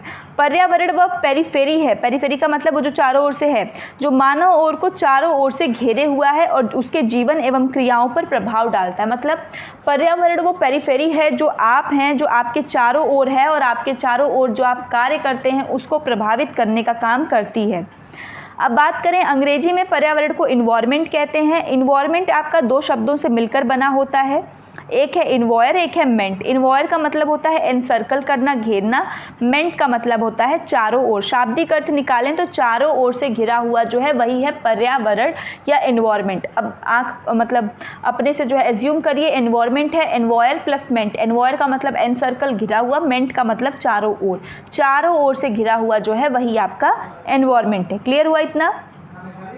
नेक्स्ट है, अगर हिंदी में देखें, अगर हिंदी में बात करें तो ये परिधन आवरण से मिलकर के आपका बना हुआ है पर्यावरण, जो कहता है चारों ओर से ढका हुआ। फिटिंग के अनुसार पर्यावरण किसी जीवधारी को प्रभावित करने वाले समस्त कारकों का योग है। कम से कम दो डेफिनेशन आपको सबकी याद रखनी, चाहे इन्वायरमेंट की हो, इन्वायरमेंटल एजुकेशन की हो, और जो बेसिक इन्वायरमेंटल अवेयरनेस हो गई। ठीक, डेफिनेशन शॉर्ट क्वेश्चन के लिए बिल्कुल आपका नंबर गेनिंग पॉइंट है। जिसने डेफिनेशन लिखी निश्चित ही आपको बाकी से अच्छा नंबर मिलेगा। उसमें जो है देखिए लॉन्ग में तो एवरेज मार्किंग होती है, अगर आपको अपने नंबर अच्छा उठाना है तो आपको शॉर्ट पे बहुत ध्यान देना होगा। शॉर्ट के जो छोटे छोटे पॉइंट्स जो मैं आपको बता रही हूँ, देखिए एक बार में अगर हम सोचते हैं कि नहीं कुछ ऐसा बता दें तो सब चीज़ माइंड में नहीं आ पाती हैं। तो वीडियो के बीच बीच में बताते बताते टाइम बहुत सारी चीज़ें आती हैं जो काफ़ी अच्छी होती हैं। जैसे अभी मैंने आपको बताया डेफिनेशन का यूज़ करेंगे तो आपके मार्क्स, क्योंकि एवरेज मार्किंग लॉन्ग में हो जाती है, 15 नंबर का क्वेश्चन है तो बहुत अच्छा डायग्राम के साथ लिखें तब 10 के ऊपर भेजा जाता है, वरना मार्किंग करके 9, 8 इतने कर दिया जाएगा। शॉर्ट ही ऐसा है जो आपका 4 नंबर या 3, 5 नंबर जितने का भी पूछे उसमें आपको 4, 5 कभी कभी पूरा भी एग्जामिनर दे देते हैं। तो ये उठाने का यही तरीका कि एक तो आपका डायग्राम हो उसमें, दूसरा आपका कहीं ना कहीं किसी न किसी शिक्षाविद का किसी का नाम वहाँ पर ज़रूर होना चाहिए। इनकेस अगर नाम याद ना आए तो किसी ऐसे का नाम लिख दीजिएगा जिसका नाम उन्होंने न सुना हो। ठीक है, ये तरीका, ये ट्रिक सबको मत बताइएगा, ये आप देख रहे हैं वीडियो इसलिए आपके लिए है। तो यहाँ पर देखिए पर्यावरण किसी जीवधारी को प्रभावित करने वाले समस्त कारकों का योग है जिसको हम कहते हैं पर्यावरण। पर्यावरण की प्रकृति की अब हम बात करेंगे। पर्यावरण की प्रकृति जो है इसमें कई सारी शक्तियाँ होती हैं। जो नेचर होता है, जो इन्वायरमेंट की हम बात करें, इसमें कई शक्तियाँ होती हैं, आंतरिक भी कुछ होती हैं, बाह्य भी कुछ होती हैं। फोर्सेस जैसे gravitational force, centripetal force, centrifugal force, ये 3 फोर्सेस हैं जो कि आपके इन्वायरमेंट का पार्ट है। आपने ग्रेविटेशनल फोर्स देखा है, सेंट्रीपिटल जो चारों ओर चलती हैं, सेंट्रीफ्यूगल जैसे आपने देखा होगा इसको कि जब हम लोग दही मथते हैं जिसको हम सेंट्रीफ्यूगेशन कहते हैं, जो प्रक्रिया को वहीं से बनकर आया है, तो वो भी आपकी एक प्रक्रिया है जो प्रकृति के नियम के साथ चलती है। प्रत्येक कार्य प्रणाली, इसकी प्रकृति ये भी है कि पर्यावरण में जो भी कार्य होता है वो हमेशा पंक्चुअलिटी को जो है शो करता है। इससे हम भी सीख सकते हैं कि हमें अपना काम हमेशा टाइम टू टाइम जो जिसका समय है उसी समय पर करना चाहिए। ये एक इंटरडिसिप्लिनरी विषय है। इसके साथ जो यूवी रेज हैं वो जो है इनडायरेक्ट एलिमेंट्स को स्टॉप कर देती हैं। तो मतलब यूवी रेज जो आती हैं उनको भी रोकने का काम पर्यावरण का ही, तो वो जो आपका स्ट्रेटोस्फेयर में पाई जाने वाली लेयर है ओजोन, वही करती है। विविधता से परिपूर्ण है, डाइवर्सिटी इसके अंदर भर भर के है। आपको हर एक तरीके की, चाहे किसी भी तरह का आपको कुछ भी देखना हो वो आपको अपने पर्यावरण के अंदर देखने को मिल जाएगा। आयाम की बात करें, डायमेंशन की बात करें तो डायमेंशन इसके ये हैं, हमने पहले भी डायमेंशन पर क्वेश्चन किया है, लेकिन मैंने जैसे आपको बताया कि आपका पूरा पर्यावरण एक बार में रिवाइज हो जाए तो मैंने शॉर्ट में छोटे छोटे में आपको लिख कर बताया है। आयाम डायमेंशन की जब भी बात करेगा तो सबसे पहले स्थल, वायु, जल और तीनों को जहाँ मिला देंगे, जहाँ लाइफ सस्टेन करती है वो जैव मंडल होता है, बायोस्फीयर। देखिए यहाँ ये इजी सा डायग्राम है, इसको आप भी ज़रूर अपने कॉपी में ड्रॉ कर सकते हैं। घटक की बात करें तो घटक अभी हमने देखा जैविक, अजैविक और ऊर्जा, और अजैविक वाले में भी आपको याद होना चाहिए अकार्बनिक, कार्बनिक और भौतिक, और जैविक वाले में आपका प्रोड्यूसर, कंज्यूमर और डिकम्पोजर। क्लियर। महत्व की बात करें तो महत्व इसका सब पर है, मानव जीवन पर है, जीवन पर है मतलब सबके जीवन पर, स्वास्थ्य पर। जीवन को मतलब बेहतर बनाएगा, गुणवत्ता परक, स्वास्थ्य, जल, सब चीज़ सही होगा तभी जो है ये क्या करेगा, हमारा जीवन बेहतर होगा। और इसीलिए पर्यावरण को बहुत ज़रूरी है, क्योंकि पर्यावरण की अगर एक भी चीज़ इधर उधर हुई तो आपका जीवन सस्टेन करना बहुत मुश्किल हो जाएगा। अब आते हैं प्रदूषण के प्रकार। तो प्रदूषण के प्रकार हमने पहले ही कवर किया है, प्रदूषण के प्रकार कितने हैं और कौन कौन से टाइप के हैं, वायु प्रदूषण, जल प्रदूषण, तो ये तो प्रश्न आपने काफ़ी बार किया है। पर्यावरण प्रदूषण की रोकथाम में शिक्षक की क्या भूमिका है, ठीक है। तो हम इन दोनों प्रश्नों को यहाँ पर फिर से करेंगे। एक तो पहले तो हम देखेंगे टाइप ऑफ पोल्यूशन, कौन कौन सा टाइप है उसको आप शॉर्ट में समझेंगे। फिर टीचर का क्या रोल है, टीचर का रोल अभी मैंने आपको एक और उसमें बताया कि भाई टीचर, अध्यापक का क्या है पर्यावरण शिक्षा के प्रति। अब देखिए क्वेश्चन वही है, क्योंकि जैसे आपने वहाँ पर लिखा ना शिक्षक की भूमिका, ऐसा नहीं कि यहाँ कुछ अलग से आप शिक्षक को बताएंगे, बस अंतर इतना है कि यहाँ जब आप उसको प्रयोग करेंगे तो थोड़ा सा इन्वायरमेंटल पोल्यूशन से सेंटर्ड होकर बताएंगे कि शिक्षक पर्यावरण प्रदूषण को रोकने के लिए क्या क्या उपाय, क्या क्या चीज़ों को कर सकता है। क्लियर है। आइए देखते हैं। प्रदूषण अंग्रेजी के पोल्यूशन शब्द से बना है। जो आपका प्रदूषण है, जो आपका पोल्यूशन है, वो किससे बना है, अंग्रेजी शब्द पोल्यूशन से। ये क्या होता है, किसी भी प्रकार की बाहरी शक्तियों द्वारा पर्यावरण में असंतुलन की स्थिति, कोई भी जो एक्सटर्नल फैक्टर, क्योंकि जो इंटरनल है तो वो कभी इन्वायरमेंट को हार्म नहीं करेगी, जो बाहर से आने वाली शक्ति होती है वो पर्यावरण को क्या करती है, जो किसी भी प्रकार में प्रदूषित करती है, उसमें असंतुलन पैदा करती है, जो किसी भी वातावरण की प्राकृतिक और सांस्कृतिक क्षतिपूर्ति होती है, वही आपका क्या कहलाता है, पर्यावरण प्रदूषण कहलाता है। क्लियर हुआ इतना बात। क्या है आपका, किसी भी प्रकार की जो बाहरी शक्ति है जिसके द्वारा पर्यावरण में असंतुलन की स्थिति उत्पन्न होती है, जो किसी भी पर्यावरण की प्राकृतिक और सांस्कृतिक क्षतिपूर्ति करती है, मतलब उसकी वजह से उसको जो है खराबी होती है, वो आपका पर्यावरण प्रदूषण होता है। प्रदूषण क्या है अब वो समझते हैं, और प्रदूषक क्या है, पोल्यूटेंट, कि मैंने आपको अभी बताया था कि भाई प्रदूषण क्या है और आपका पोल्यूटेंट क्या है। तो देखिए जब हम बात करेंगे किसकी, प्रदूषण की, जिसको हम क्या कहते हैं, पोल्यूशन। पोल्यूशन एक आप कह सकते हैं कि एक प्रक्रिया है जिसके माध्यम से हम इसका इफेक्ट देखते हैं, जबकि प्रदूषक जो पॉल्यूटेंट होता है वो अलग अलग होता है। देखिए जब हम प्रदूषण कहते हैं तो पहले से ही जो इन्वायरमेंट है, चाहे वो आपका नॉइज़ पोल्यूशन देखें, एयर देखें, वाटर देखें, तो उसका कुछ बेसिक अपना नेचर होता है, सबका अपना नेचर होता है बेसिक। तो ऐसे चाहे वाटर हो, एयर हो, सबका अपना एक बेसिक नेचर होता है, एक मूल तत्व होता है, या फिर आप कह लें कि उसकी अपनी जो है बायोलॉजिकल कंस्ट्रक्शन, उसकी अपनी जैविक संरचना होती है, उसकी अपनी जैविक संरचना होती है, भौतिक संरचना होती है और रासायनिक गुण होते हैं। जब इन गुणों में जो है परिवर्तन आता है, क्या आता है, परिवर्तन, मतलब कि पहले से अगर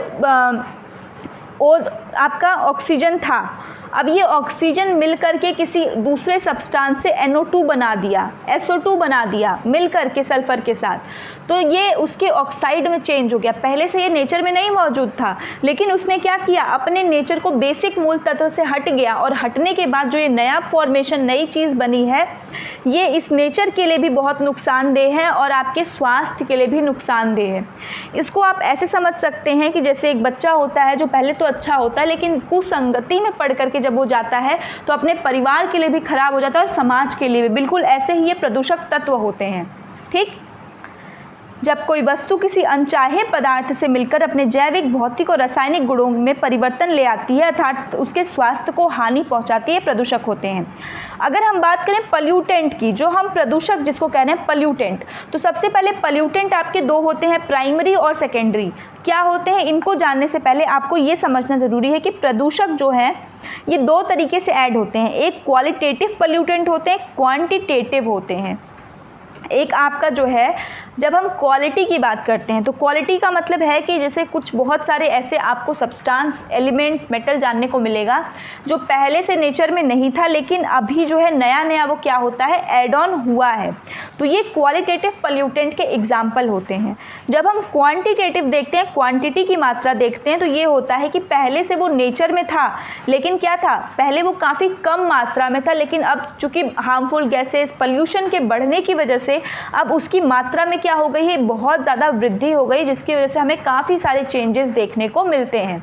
तो पहले तो ये दो पॉल्यूटेंट के जो है आपके क्वालिटेटिव और क्वांटिटेटिव। अब अगर हम बात करें तो एक प्राइमरी पॉल्यूटेंट होता है और एक सेकेंडरी। प्राइमरी पॉल्यूटेंट क्या कहता है कि जो पहले से नेचर में था और उसी रूप में वो इवॉल्व भी हुआ, कि पहले से जैसा था वैसा ही वो सामने भी आया। लेकिन सेकेंडरी क्या है कि पहले ये प्राइमरी से मिक्स हो गया और कुछ नया बना दिया, मतलब पहले से जो इसका जैविक संरचना था उसमें ये कुछ नया ऐड ऑन करके कुछ नई चीज़ बना दी। जैसे कि O3, जो आपका O3 होता है, ये O2 + O से मिलकर जो आपके होते हैं, इनसे मिलकर के ये बनता है, ठीक है। नेसेंट ऑक्सीजन से मिलकर के जो एनवायरनमेंट में पहले से मौजूद है उससे मिलकर के O3 का फॉर्मेशन कर देता है। अब पर्यावरणीय प्रदूषण के प्रकार, तो यहाँ पर 7 प्रकार हैं। इसके अलावा भी बहुत सारे बुक्स में आपको 7, 8, 9 तक दिए रहते हैं, तो आपको जितना है आप उतना लिख सकते हैं, जितना आप याद कर सकते हैं। पहला अगर हम बात करें वायु प्रदूषण की, जो आपका है एयर पोल्यूशन। एयर पोल्यूशन जो मैंने अभी आपको बताया कि दोनों प्रकार से हो सकते हैं, प्राकृतिक भी हो सकता है, कृत्रिम भी हो सकता है, ठीक। मृदा, सॉइल पोल्यूशन, जल, वाटर पोल्यूशन, ध्वनि प्रदूषण, नाभिकीय प्रदूषण जो न्यूक्लियर है, सागरीय प्रदूषण, तापीय थर्मल पोल्यूशन।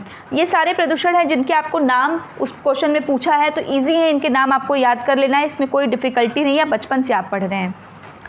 पर्यावरण प्रदूषण की रोकथाम में अब शिक्षक की क्या भूमिका है, अब वो देखिए।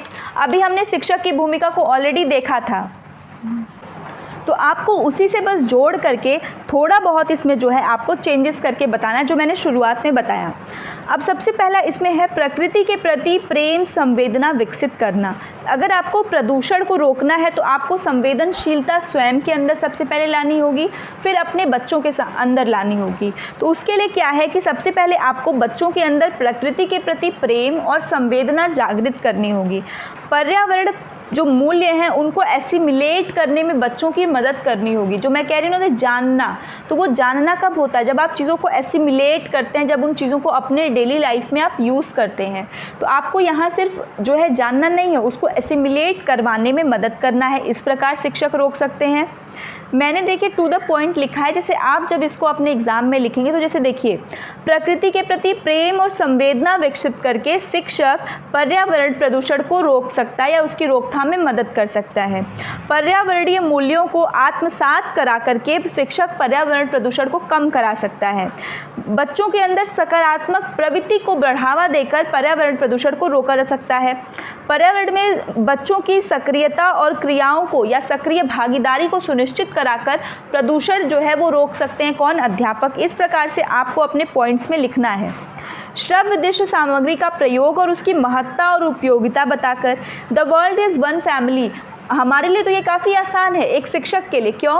क्योंकि हम उनको बताएंगे कि हमारा वैदिक संस्कृति कैसे जो है, इसका हर एक एक चीज़ आप खुद सोचिए कि हमारी जो संस्कृति है, देखिए जितने भी लोग हैं ना, आप लोगों से सबसे मैं एक जो है रिक्वेस्ट करूँगी कि बहुत सारे हमारे देश में अच्छे जो है वक्ता भी हैं, उनको सुना करिए। उनसे बहुत सारे ऐसा होता है कि आपको भी, मुझे भी ऐसा नहीं कि मुझे जो है सब चीज़ें पता है, लेकिन हाँ, कुछ ऐसे लोगों को सुनने से क्या होता है कि आपको बहुत सारी इन्फॉर्मेशन आपके फील्ड से मिलती है, कुछ आउटर फील्ड से भी मिलती है, जो आपके लिए काफ़ी हेल्प करती है लाइफ में।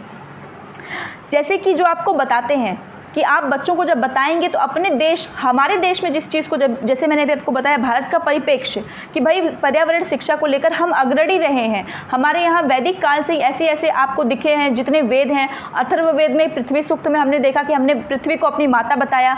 तो बच्चों के अंदर ये आप मोटिवेशन का काम कर सकते हैं, तो ये रोल आपको शिक्षक का बताना है। विभिन्न शैक्षिक क्रियाओं द्वारा पर्यावरण की जिम्मेदारी विकसित करना, इसके द्वारा हो सकता है। पाठ्य सहगामी क्रियाओं की मदद लेकर इसको शिक्षक जो है कम करा सकते हैं और शिक्षक ज्ञान में वृद्धि भी कर सकते हैं।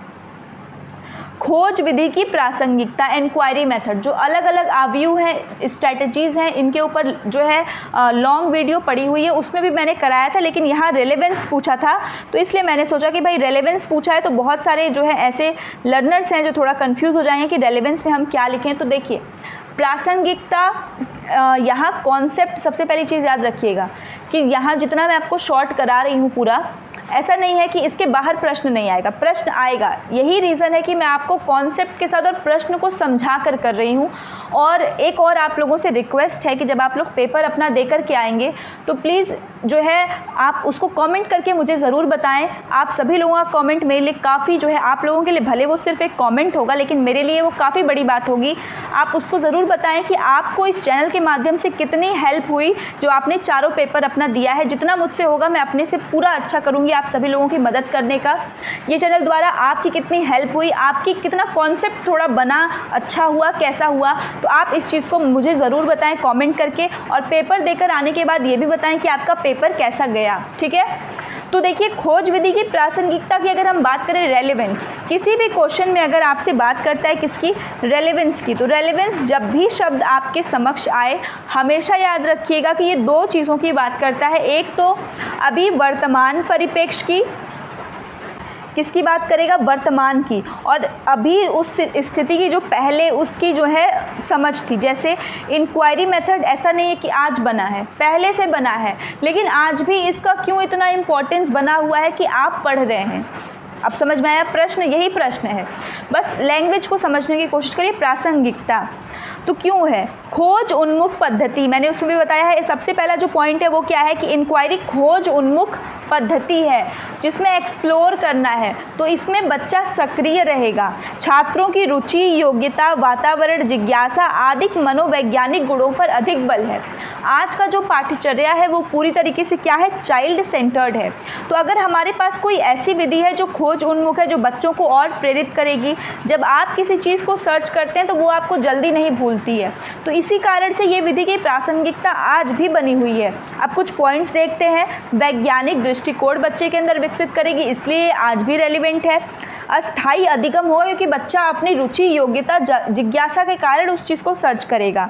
चिंतन एवं अवबोध पर आधारित है, बच्चा सोचेगा, विचारेगा।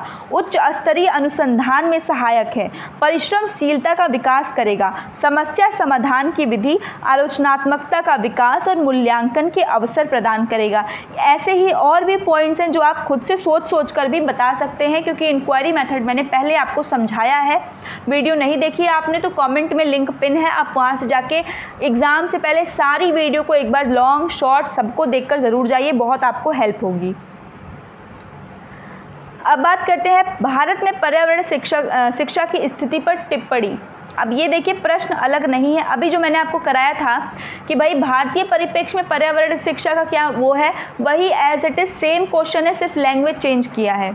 क्लियर है। तो वहाँ भी आपको मैंने बताया था कि आप दो में देखेंगे, एक एंशिएंट और एक मॉडर्न। तो यहाँ भी जो है मैंने दूसरे टाइप से आंसर को फ्रेम किया है ताकि दो तीन आंसर अलग अलग, देखिए जितनी बार आंसर को क्रिएट करने जाती हूँ, लिखने जाती हूँ, सोचने जाती हूँ, उतनी बार मुझे उतने अलग अलग तरीके के आंसर मिलते हैं। अब ऐसा नहीं हो पाता क्योंकि रटने का कॉन्सेप्ट नहीं है, आप समझ के साथ करिए। तो एक आंसर को लिखने के 10 तरीके हैं। तो देखिए इसमें जो है आपको वो अच्छा लगे तो आप उसको लिख सकते हैं। ये प्रश्न एक जैसा है, प्रश्न में कोई अंतर नहीं है, प्रश्न एक जैसा, सिर्फ लैंग्वेज चेंज है प्रश्न की। पर्यावरण शिक्षा की बात ज़्यादा पुरानी नहीं है, लेकिन जब भारत की हो, देखिए भारतीय परिप्रेक्ष्य में पूछा था ना, तो अगर इंटरनेशनल बात करें तो 1972 में लोगों ने एक साथ आया, लेकिन जब बात भारत की हो तो ये पुराना नहीं है, ये यही बता रहा है। यहाँ पर्यावरण संरक्षण का इतिहास बहुत पुराना है। हड़प्पा संस्कृति से आपको दिखाया जा रहा है। सोचिए, मैंने तो उसमें कम बताया था, यहाँ तो देखिए और ही लिखा है मैंने। हड़प्पा संस्कृति और वैदिक संस्कृति, मतलब आप कह सकते हैं कि जो इंडस वैली सिविलाइजेशन है वहाँ से इन्वॉल्वमेंट के प्रोटेक्शन की, इन्वायरमेंट के प्रति सजगता की बात सामने आई है।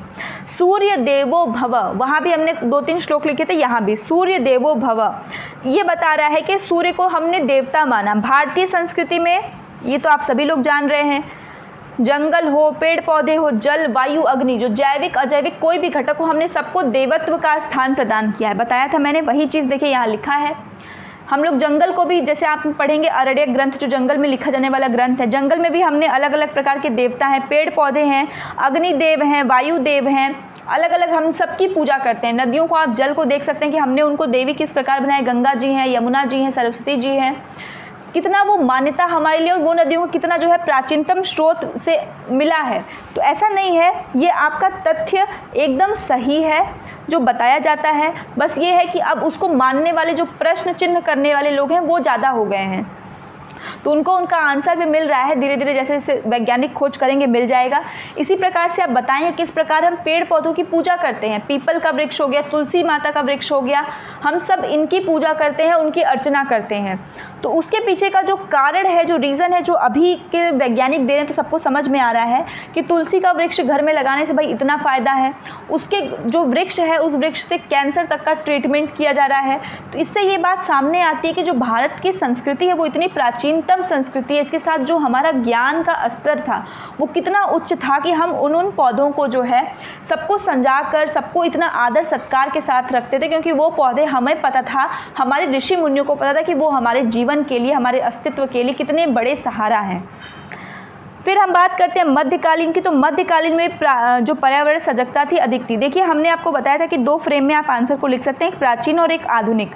तो आधुनिक वाले में ही प्राचीन के बाद मैंने इसमें काफ़ी कालखंड में विभाजित करके बता दिया है। ऐसे आप पैराग्राफ में भी कर सकते हैं, सिंपल ऐसे भी। जैसे प्राचीन में वैदिक संस्कृति में काफ़ी था, गाय की महत्ता आप देख ही सकते हैं, मध्यकालीन में भी था, लेकिन अंग्रेजों के विनाशकारी दोहन नीति के कारण पारिस्थितिकीय संतुलन भारतीय पर्यावरण में ब्रिटिश काल में दिखने लगा। मध्यकाल तक भी पेड़ पौधे काफ़ी लगाए गए हैं। मध्यकाल में बहुत सारे ऐसे रूलर्स आए जिन्होंने काफ़ी ज़्यादा पेड़ पौधे लगवाए हैं। आप शेरशाह सूरी को देख सकते हैं, वहाँ पर उन्होंने लाइन से पूरा के पूरा आपका जो सराय बनवाए थे, और सराय के साथ पूरे के पूरे वृक्षारोपण का कार्यक्रम करवाया था। तो लेकिन अंग्रेज के आने से ही वो लोग क्या थे, कुछ ज़्यादा ही पढ़े लिखे थे। तो पढ़े लिखे होने के कारण उन्होंने प्रकृति का दोहन जो है और अपने साथ एक विनाशकारी नीति को लेकर किया है, जो आपकी हमारे देश जो सोने की चिड़िया का था, आर्थिक नीति, हर एक तरीके से दोहन करना शुरू किया। और उसी के बाद से भारत में भी जो पर्यावरण था उसके डिग्रेडेशन का दौर शुरू होता है। स्वतंत्र भारत में काफ़ी सारी समस्याएं थी। एक तो पश्चिमी प्रभाव, औद्योगिकरण, जनसंख्या विस्फोट, अनेक समस्याएं थी। तो पर्यावरण की जब हम स्थिति की बात करेंगे तो एक आप ऐसे भी चार्ट बना सकते हैं, प्राचीन काल में, मध्यकाल में, ब्रिटिश काल में, स्वतंत्रता के बाद। तो स्वतंत्रता के बाद की अब हम बात करें तो देखिए अलग अलग भारत में यहाँ पर आपके पॉइंट लाए गए हैं। अभी जो मैंने आपको बताया 1972 के स्टॉकहोम सम्मेलन में, जिसमें the world is whole family, one family, उसके बारे में बात किया गया। 1976 में संविधान संशोधन किया गया पर्यावरण के लिए। पर्यावरण संरक्षण अधिनियम 1986 लाया गया है। वाइल्ड लाइफ प्रोटेक्शन एक्ट 1972, उसी साल में, जिस साल स्टॉकहोम में वो सम्मेलन हुआ था, उसी साल वाइल्ड लाइफ प्रोटेक्शन एक्ट लाया गया था। फॉरेस्ट कंजर्वेशन एक्ट 1960 में लाया गया था, इसको भी आप बताएंगे। आप पर्यावरण शिक्षा कार्यक्रमों का संचालन और मूल्यांकन कैसे करेंगे, मतलब कि how will you evaluate and conduct the environmental education programs, जो प्रोग्राम कराएंगे उसका तो प्रक्रिया है, उसको बस आपका नाम लगा दिया है। तो देखिए सबसे पहले आप बताएंगे कि देश की जो 70% आबादी है, जो जनसंख्या है, वो कैसी है, आज भी ग्रामीण है। 40% उस 70% में भी 40% ऐसे लोग हैं जो बिलो पॉवर्टी लाइन के, जो गरीबी रेखा के नीचे हैं, जो अपना 2 वक्त तक खाना भी नहीं बना पाते, मतलब खाने का जुगाड़ भी नहीं कर सकते हैं। तो पर्यावरण की शिक्षा, सबसे पहले तो आप ये बताएंगे कि जो हम पर्यावरण शिक्षा है होती क्या है। पर्यावरण के माध्यम से जो मैंने बताया वो चीज़, इसको आप स्थानीय परिवेश के अनुसार देंगे, क्योंकि जब आप कार्यक्रम करेंगे तो जैसे कई हाई फाई सोसाइटी है, जो पढ़े लिखे ज़्यादा रहेंगे, जिनको अंग्रेजी ज़्यादा समझ में आएगी, जो विदेश वाले हैं, तो उनके लिए आप अलग माहौल करेंगे। जो गांव के लोग हैं, जो भोजपुरी बोलेंगे, उनके लिए आप उस टोन में आपको आना पड़ेगा। जो मध्यम वर्ग के लोग हैं उनके लिए अलग। तो स्थानीय परिवेश का बहुत ध्यान रखना होगा कि जब हम कार्यक्रम की बात करेंगे, किसके, पर्यावरण कार्यक्रम की बात करेंगे। तो इसका करंट एग्जाम्पल आप देख सकते हैं कि इससे कनेक्टिविटी काफ़ी होती है। हम कह रहे हैं हम अंग्रेजी में आकर बोल कर चले जाएंगे, बट किसी को समझ में नहीं आएगा, तो वो कार्यक्रम से कोई फ़ायदा है नहीं। इसका करंट एग्जाम्पल आप देख सकते हैं कि जो हमारे प्रधानमंत्री नरेंद्र मोदी, ऐसा नहीं उनको सभी भाषाएं आती हैं, लेकिन उनके अंदर सबसे पॉजिटिव चीज़ आपको पता है क्या है। जब आप उनके भाषण को अगर आप देखते हैं, नहीं भी देखते हैं तो थोड़ा बहुत देखा करिए, ये है कि जब वो भाषण देते हैं, चाहे वो पश्चिम बंगाल में दें, चाहे वो केरला में जाके दें, कर्नाटक में जाकर दें, वहाँ पर जब वो जाते हैं शुरुआत की 2 लाइन वो उस लैंग्वेज की ज़रूर बोलते हैं। इससे क्या होता है, कनेक्टिविटी बढ़ती है। तो लैंग्वेज का इतना असर होता है कि जब आप पर्यावरण शिक्षा भी दे रहे हैं ना, तो ये जो स्थानीय परिवेश, स्थानीय भाषा है, ये आपके कार्य को 70% जो है क्या करती है, आसान बना देती है। क्योंकि लोग इससे, आपको क्या लगेगा, लोगों को लगेगा कि ये हमारी भाषा में बात करें, हमारे जैसे, इतना होकर भी ये हमारे जैसे हमारे लिए बात करें, तो हमें भी इनके जो है पॉइंट को सुनना चाहिए और इनके लिए कार्य करना चाहिए। ये मानव प्रवृत्ति है, ठीक है। तो स्थानीय परिवेश के अनुसार संचालन करना है। विशेषताएं जो है वो आपका क्या होगा, जो आपके कार्यक्रम की विशेषताएं होंगी, वो कार्यक्रम ठोस एवं विश्वसनीय तथ्यों, पारंपरिक ज्ञान, वैज्ञानिकता पर आधारित होना चाहिए। सबसे पहली बात कही गई कि जो कार्यक्रम आप बनाएंगे वो ये नहीं कि आप हवा में बात करेंगे, आप पहले आराम से कार्यक्रम के पहले, संचालन के पहले कार्यक्रम के आप अपने सारे के जो आपके ठोस जो प्रमाण हैं उनको रखेंगे, वैधता, विश्वसनीयता, ये सारी चीज़ें होंगी, वैज्ञानिकता भी होगी। ये नहीं कि इसको ऐसे करना है, क्यों करना है पता नहीं, बस करना है तो बोल दिया गया तो बोल दिया गया। मानव कल्याण और स्वास्थ्य वातावरण, मतलब जो आपका प्रोग्राम होना चाहिए पर्यावरण शिक्षण का, वो मानव कल्याण में होना चाहिए। इसके साथ ही स्वास्थ्य वातावरण जो सबके लिए सहजता का कार्य करे, ऐसा होना चाहिए। अब संचालन आप कई प्रकार से कर सकते हैं, जैसे यहाँ पर मैंने बताया है। समस्या है, समस्या का सबसे पहले चयन करेंगे, हमेशा हम यही करते हैं। आइडेंटिफिकेशन मतलब सिलेक्शन ऑफ द प्रॉब्लम, फिर आइडेंटिफिकेशन ऑफ द प्रॉब्लम, जो आपने पहले भी पढ़ा है वही सामान्य से आपके चरण होंगे। समस्या का चयन करेंगे, कार्यक्रम का आयोजन करेंगे, आंकड़ों को देखेंगे, निष्कर्ष निकालेंगे, उसके बाद मूल्यांकन कर देंगे। सीढ़ी अगर आपको बनानी है अपने एग्जाम में तो आप इसको भी बना सकते हैं कि सबसे पहले तो ये जागरूकता है। सबसे बेसिक में आप जाएंगे तो सबसे पहले आपका जागरूकता है कि अवेयरनेस, उस अवेयरनेस के बाद लोगों के अंदर ज्ञान का निर्माण होगा, फिर अपना खुद का एक दृष्टिकोण होगा। जो पॉइंट ऑफ व्यू होता है वो बहुत इंपॉर्टेंट होता है और सबके पास होना चाहिए। आपको हर एक मुद्दे पे आपका अपना एक पॉइंट ऑफ व्यू होना बहुत ज़रूरी है, क्योंकि आपका पॉइंट ऑफ व्यू तभी जनरेट होगा जब आपके पास उस चीज़ के बारे में नॉलेज हो। नॉलेज थोड़ी हो या ज़्यादा हो ये अभी मायने नहीं रखता, शुरुआत में बस होना चाहिए और धीरे धीरे हमें ये देखना चाहिए कि हम अधिक से अधिक फैक्ट के ऊपर बात करें, किसी के द्वारा कही गई बातों पर न विश्वास करके खुद के द्वारा सर्च करके बात करें, ठीक। और जब ये दृष्टिकोण धीरे धीरे डेवलप होगा तो वो आपके एक कौशल के रूप में कार्य करेगा और फिर आप उस पर कार्यवाही करके जो है अपने कार्यक्रम का संचालन करवा सकते हैं। क्लियर है। अब आपसे प्रश्न में ये भी पूछा है कि भाई उसका मूल्यांकन कैसे करेंगे। तो मूल्यांकन आप स्टैंडर्डाइज तरीके से करेंगे। जो स्टैंडर्डाइज आपकी पद्धतियाँ आती हैं कई तरीके से कर सकते हैं। निरीक्षण द्वारा देखकर, जहाँ पर कार्यक्रम हो रहा है वहाँ लोगों से मिल करके निरीक्षण करके लोग कितने इंटरेस्टेड हैं, साक्षात्कार करके एक एक लोग को पूछकर आपको अच्छा लगा बहन जी, क्यों अच्छा लगा बताइए, ठीक। प्रश्नावली लोगों को भरने को क्वेश्चनायर दे दीजिए कि आपको मतलब इसमें कौन कौन सी चीज़ें बताई गई, कितना समझ में आया। जांच सूचियों के द्वारा, रेटिंग उसके द्वारा, छात्रों द्वारा निर्मित वस्तुओं के द्वारा, क्योंकि छात्र जो, अगर आप बच्चों के साथ इस चीज़ को कर रहे हैं कार्यक्रम का संचालन, तो अगर आपने किसी चीज़ को बताया तो बच्चे जो वस्तु को बना कर लाएंगे उससे भी पता लगेगा कि उनको वो टॉपिक कितना समझ में आया कितना नहीं। छात्रों की जो डायरी है उससे भी आपको पता लगेगा। अभिलेख जो रिकॉर्ड्स होते हैं, परीक्षा करा रहे हैं तो आप तीनों तरीके से लिखित, मौखिक और वस्तुनिष्ठ परीक्षाएं यहाँ पर करवा सकते हैं, करवा कर आप पता कर सकते हैं। क्लियर है। इसके अलावा जिन क्वेश्चंस को मैंने लॉन्ग में कवर किया है उसमें भी 2-3 आपके शॉर्ट क्वेश्चंस पूछे हैं, जैसे कि आपका जो हेल्थ एजुकेशन वाला है, जो आपका हेल्थ एजुकेशन है, स्वास्थ्य शिक्षा, उसको हमने लॉन्ग में कवर किया है। शॉर्ट में आपका पूछा हुआ है वो कि उसका जो है क्या महत्व है, तो हमने लॉन्ग में अच्छे से स्वास्थ्य शिक्षा को समझाया है, उसके महत्व को समझाया है। इसके साथ जो आपका फील्ड वर्क मेथड है, जैसे मैंने आपको इंक्वायरी बताया तो इंक्वायरी का रेलेवेंस पूछा था, तो फील्ड वर्क मेथड का भी आपसे इसी प्रकार से पूछा था कि उसकी क्या महत्ता है, तो मैंने उसमें बताया है लॉन्ग में ऑलरेडी, तो बार बार एक ही चीज़ को रिपीट करने से कोई फ़ायदा नहीं है। तो देखिए क्षेत्र कार्य, फील्ड वर्क आपको पता है कि ये क्या है आपका, कि मतलब जहाँ की समस्या है उसी जगह पर जा करके उसकी समस्या को क्या करना, देखना। मतलब कि जो प्राकृतिक संसाधन होते हैं, आपके जो मानवीय संसाधन हैं, उनको उन्हीं जगह पे पर्यावरण का अध्ययन, सिंपल भाषा में अगर आप कहिए तो पर्यावरण का अध्ययन पर्यावरण में जा करके करना ही आपका क्या है, फील्ड वर्क है। इससे सबसे बड़ा जो महत्ता है वो है व्यवहारिक ज्ञान का होना, आपका अस्थायी नॉलेज होगा, आपके अंदर संवेदनशीलता आएगी, अनुभव आपका बढ़ता जाएगा। इस प्रकार से कई सारी चीज़ें हैं। तो आपका इस जो फील्ड वर्क था इसमें महत्व, और एक और साल के प्रश्न में फील्ड वर्क से नीड पूछा था कि इसकी क्या ज़रूरत है, क्षेत्र कार्य विधि की क्या ज़रूरत है।